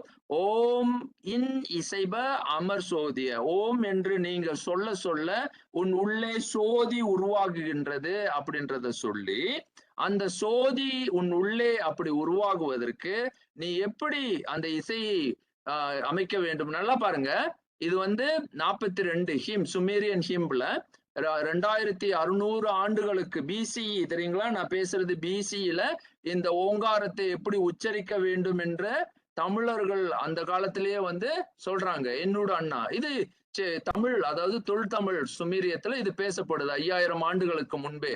அப்போ ஓங்காரத்தினுடைய ஓம் இன் இசைப அமர் சோதிய, ஓம் என்று நான் சொல்ல அங்கே என்னுள்ளே சோதி வந்து சுடர்கின்றது, அங்கே துதிப உளு சோதிய, அப்படின்னு சொல்றாரு. நீங்க துதிக்க உள்நிலையில் சோதி உனக்கு அப்படியே வெளிப்படும் அப்படின்றத இதெல்லாம் லோகா டாக்டர் லோகா வந்து அப்படியே வெளிப்படுத்தி காட்டுறாரு. இந்த ஆய்வை தொடர்ந்து செய்யும் பொழுதுதான் எனக்கு விழிப்புணர்வே வந்தது. இவ்வளவு ஆழம், தமிழர்கள் எவ்வளவு ஆழமாக தமிழினுடைய அந்த ஆழத்தை வந்து புரிந்திருக்கின்றார்கள் அப்படின்னு. அடுத்தது அதை எப்படி சொல்லணும், இங்க பாருங்க ஹிம் வந்து சுமேரிய டெம்பிள் ஹிம்ல இருந்து அங்கிருந்து போய் 42ல அவர் என்ன சொல்றாருன்னா, காலை உவப்ப சோதிய காலை போல அந்த சோதி ஓங்காரத்தை நீ உதிக்க, அதாவது அதை செய்ய வேண்டுமா அப்படின்றது. அப்போ ஓம் அப்படின்னு இழுக்கணும். அது வந்து ஓ அப்படி சொல்றதில்ல. அந்த ஓங்காரத்தை எப்படி இழுக்க வேண்டும், காலை போல சுழற்ற வேண்டும். மீண்டும் வந்துருவோம். இதை நான் உங்களுக்கு சொல்லித்தரேன். இங்கிருந்து இதை எப்படி வந்து நீங்க சொல்ல விரும்புறீங்க அப்படின்றத புரிந்து கொள்ளுங்க. இங்கிருந்து நீங்க ஆ என்று எழுப்பும் பொழுதே அங்கே ஊ வந்துவிடும். ஊ என்பது இயக்க சக்தி. அப்போ ஆ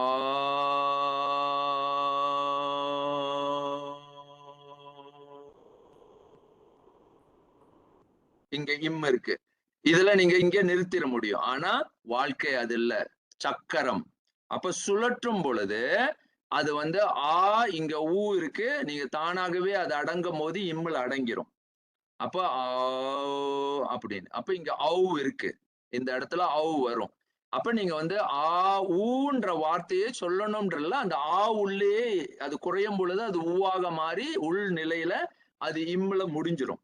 ஆனா நீங்க இழுக்கும் போது திருப்பியும் அது மாவாக மாறிடும். அப்போ ஆ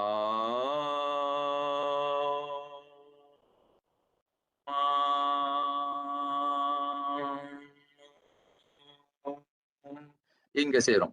இந்த ஓம் சொல்லும் பொழுது நம்ம திருப்பி இப்படி சுழற்றுறோம். அதாவது கிளாக் வாய்ஸ் செய்யறோம், ஆன்டி கிளாக் வாய்ஸும் செய்யறோம். இரு நிலைகள்ல. ஏனென்றால் எனக்கு காலத்தில் உட்பட்டு நிற்கின்றேன், காலத்தை கடந்து எதிர்நிலைப்பட்டும் நிற்க முடியும். அதுதான் ஓங்காரம். அப்ப நீங்க சொல்லும் பொழுது இந்த ஓங்காரத்தை வந்து இந்த மாதிரி ஒரு தட்டுல எழுதி இந்த மந்திரத்தை நீங்க வந்து உச்சரிக்கணும் அப்படின்றது தான் நம்மளுடைய தமிழ் மரபு. இதுதான் தொல்காப்பியம் அது திருமந்திரம் நமக்கு சொல்லி தர்றாரு. இப்ப இந்த மூல மந்திரத்தை நாம வந்து எப்படி எழுதி இதை வந்து ஆமா அப்படின்னு. அப்ப இன்றைக்கு தமிழ்ல இன்னைக்கு எல்லாரும் என்ன நினைக்கிறாங்கன்னா, ஓம் சொன்னா போதுமானா இப்படிதான் சொல்றீங்க. அப்ப இதை புரிந்து கொள்ளுங்க. இந்த ஓம் என்ன சொல்லுது அப்படின்றத கொஞ்சம் விளக்கிறேன்.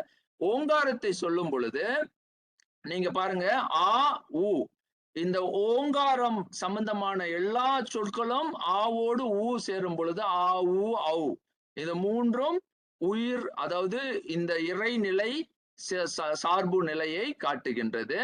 இந்த ஆ இந்த ஐ ஏ வந்து உயிர் நிலை வந்து எதோட பாசத்தோடு இணைகின்றதை நம்ம காட்டுகின்றது.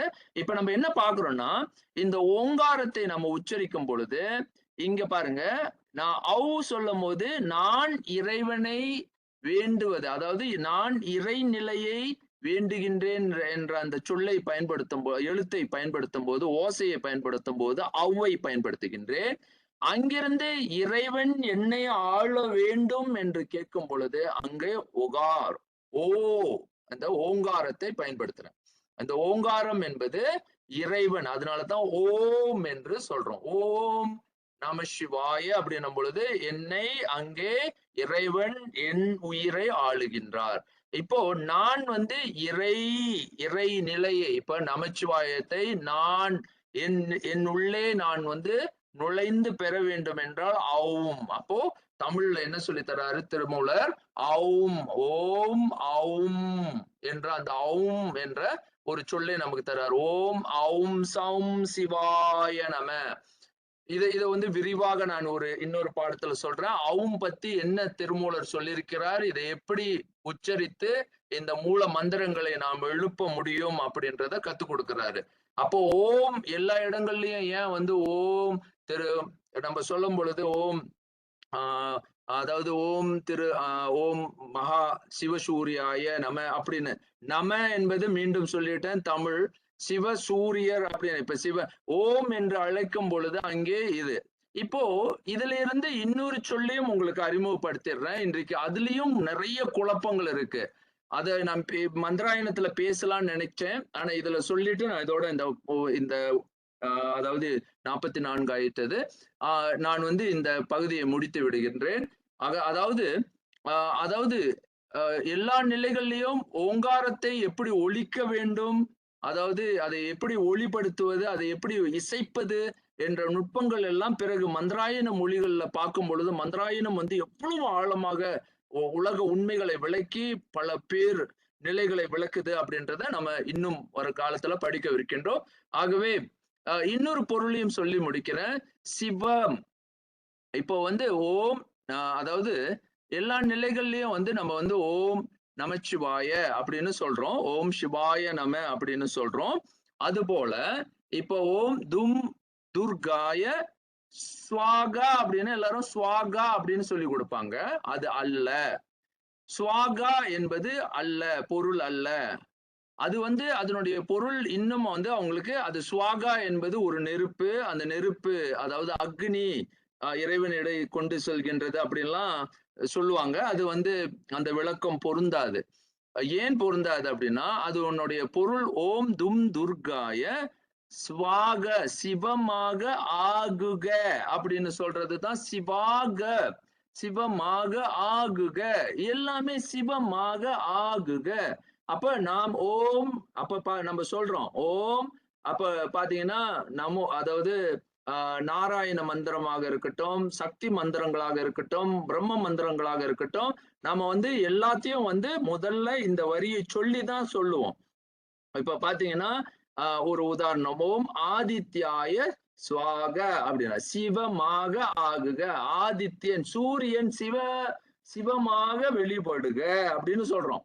இப்ப எல்லாருக்கும் என்ன குழப்பம் அப்படின்னா, என்னங்க நாங்க சூரியனையா கும்பிடுறோம்? இல்ல, புரிதல் நன்றாக வளர்த்து கொள்ளுங்க. சிவமாக ஆகுக, சிவமாகுக அப்படின்ற கருத்தை சொல்றோம். அப்ப இப்ப உங்களுக்கு புரிதல் வந்திருக்கும்னு நினைக்கிறேன்.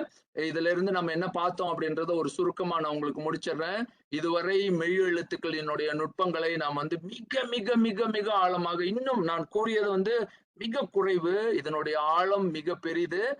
இப்ப இதுவரை நாம பார்த்த பெரும் உண்மைகளை மெய் எழுத்து என்பது, இது எல்லாத்திற்கும் மூலமாக இருப்பது என்ன அப்படின்னு நம்ம பார்க்கும் பொழுது, நம்மளுடைய ஆய்வுல ஒரு பெரிய ஒரு நுட்பம் எங்கிருக்கின்றது அப்படின்னு பார்க்கும் பொழுது, தமிழ் என்பது உயிர் மெய்யின் அடிப்படையில் ஆய்வுக்கு உட்பட்ட ஒரு பெரும் மரபு, தமிழர் மரபு மயங்கா மரபு. அது ஓங்காரத்தினுடைய நுட்பம். தமிழ் மயங்கா மரபினை தற்காத்து நிலைப்பிக்கும் ஓங்கார மந்திரமே தமிழினுடைய வடிவு. தமிழ் ஓங்காரத்தை விட்டு நீங்க ஓங்காரத்தை எடுத்தீங்கன்னா தமிழ் இல்லை. தமிழ் இன்றி ஓங்காரம் இல்லை, ஓங்காரமின்றி தமிழ் இல்லை. இதுதான் தமிழ். அப்ப தமிழ் என்பது ஓங்காரத்தினுடைய ஒட்டுமொத்த வெளிப்பாடே வந்து தமிழ். அப்ப தமிழை வந்து ஓங்காரத்திலிருந்து பிரிக்க முடியாது. தமிழ் என்பது எல்லா நுட்பங்களையும் உள்ளடக்கி தமிழ் வடிவமே வந்து அதாவது மலம் நீக்குதல் அப்படின்ற கருத்துல வருது. அங்கே நம என்ற சொல் வந்து தமிழ் என்பதை நன்றாக புரிந்து கொள்ளுங்க. அதை வந்து இல்ல, இதை வந்து நீங்க எப்படி வேணாலும் அதை உச்சரிக்கலாம். நமக அப்படின்னு சொல்றதுலயும் அது வந்து அவங்களுடைய அந்த சொல்லினுடைய நிலை. அதாவது நமல்க அப்படின்னு நமல்க நமல்க நமக நமகன்னு தான் முடியும். நமக அப்படின்னு முடியும் பொழுது அது நமக மாறிடும். இது காற்று. அந்த காற்று நம்ம பயன்படுத்த வேண்டிய அவசியமே இல்லை. நம என்று சொன்னாலே போதும். நமல் அப்படின்னா நம என்ற அந்த சொல், நம அப்படின்னா நான் வணங்குகின்றேன், நமழுதல், நமல். அப்ப இந்த பாருங்க, நமன்றெழுந்து, நம என்று சொல்லி நான் எழுந்து, நமன் என்று நமழுதல் அப்படின்ற அந்த சொல்லை நம்ம பயன்படுத்துகின்றோம் அப்படின்னு உயிர் அளபடை செய்யும். உயிர் அளபடைய உயிர் நிலையை உணர்த்தும் போது மூச்சாக மாட்டுகின்றார்கள். அதை வந்து 2 நிலைகள்ல விளக்கலாம் அப்படின்னு பார்த்தோம். அது அளபடை செய்வதற்கான உயிரினுடைய ஒட்டுமொத்த தமிழினுடைய நெடுங்கணித ஆகம இலக்கணங்கள் பார்த்தோம். முதிர் மொழிகள், ஒளியன்கள், முதிரா ஒளியன்கள் தமிழுக்கு உண்டு. ஆகவே தமிழ் வந்து ஒரு மிகப்பெரிய மாத்திரையின் அடிப்படையில் முதலில் உலகத்திற்கு வெளிப்பட்டு மெய்யின் நிலைகளை வந்து 10ல் அடக்கி அந்த 12ல் அடங்கும் அந்த உயிரின் நிலையை வந்து மாணிக்கும், அதாவது அளவிட முடியும் ஒரு ஆற்றலை தமிழர்கள் கொண்டு அந்த ஆற்றலை மீறிய நிலையை 18 நிலைகள்ல உணர்ந்து அதை அளவு இறக்கும் முறைகளையும் அதை எப்படி அளக்கும் முறைகளையும் தமிழர்கள் இசையின் வழியும் கண்டு அதை மூச்சில் அதை அடக்கி 3 நிலை மூச்சுகளை கண்டு அந்த மூச்சை எப்படி கட்டமைத்து மூச்சு நிலையை நம்ம விரயம் இல்லாமல் செய்ய முடியும். அந்த 6 நிலை அறிவுகள் அதை பெற முடியும். இதை இயற்பியல் கல்விக்கு எப்படி நம்ம மாற்றி தமிழையே இதில் உருவாக்கி இருக்காங்க அப்படின்றது இன்னொரு. தமிழ் என்பது ஒரு ஜியோமெட்ரிக்கல் லாங்குவேஜ் அப்படின்றத சயின்டிபிக் லாங்குவேஜ். அது ஒரு இயல் மொழி. அது எப்படி தமிழ் இயற்கை அத்தனையும் உள்வாங்குகின்றது என்ற அத்தனை உண்மைகளையும் கண்டு அதுல எப்படி உயிர்மை இருக்கின்றது.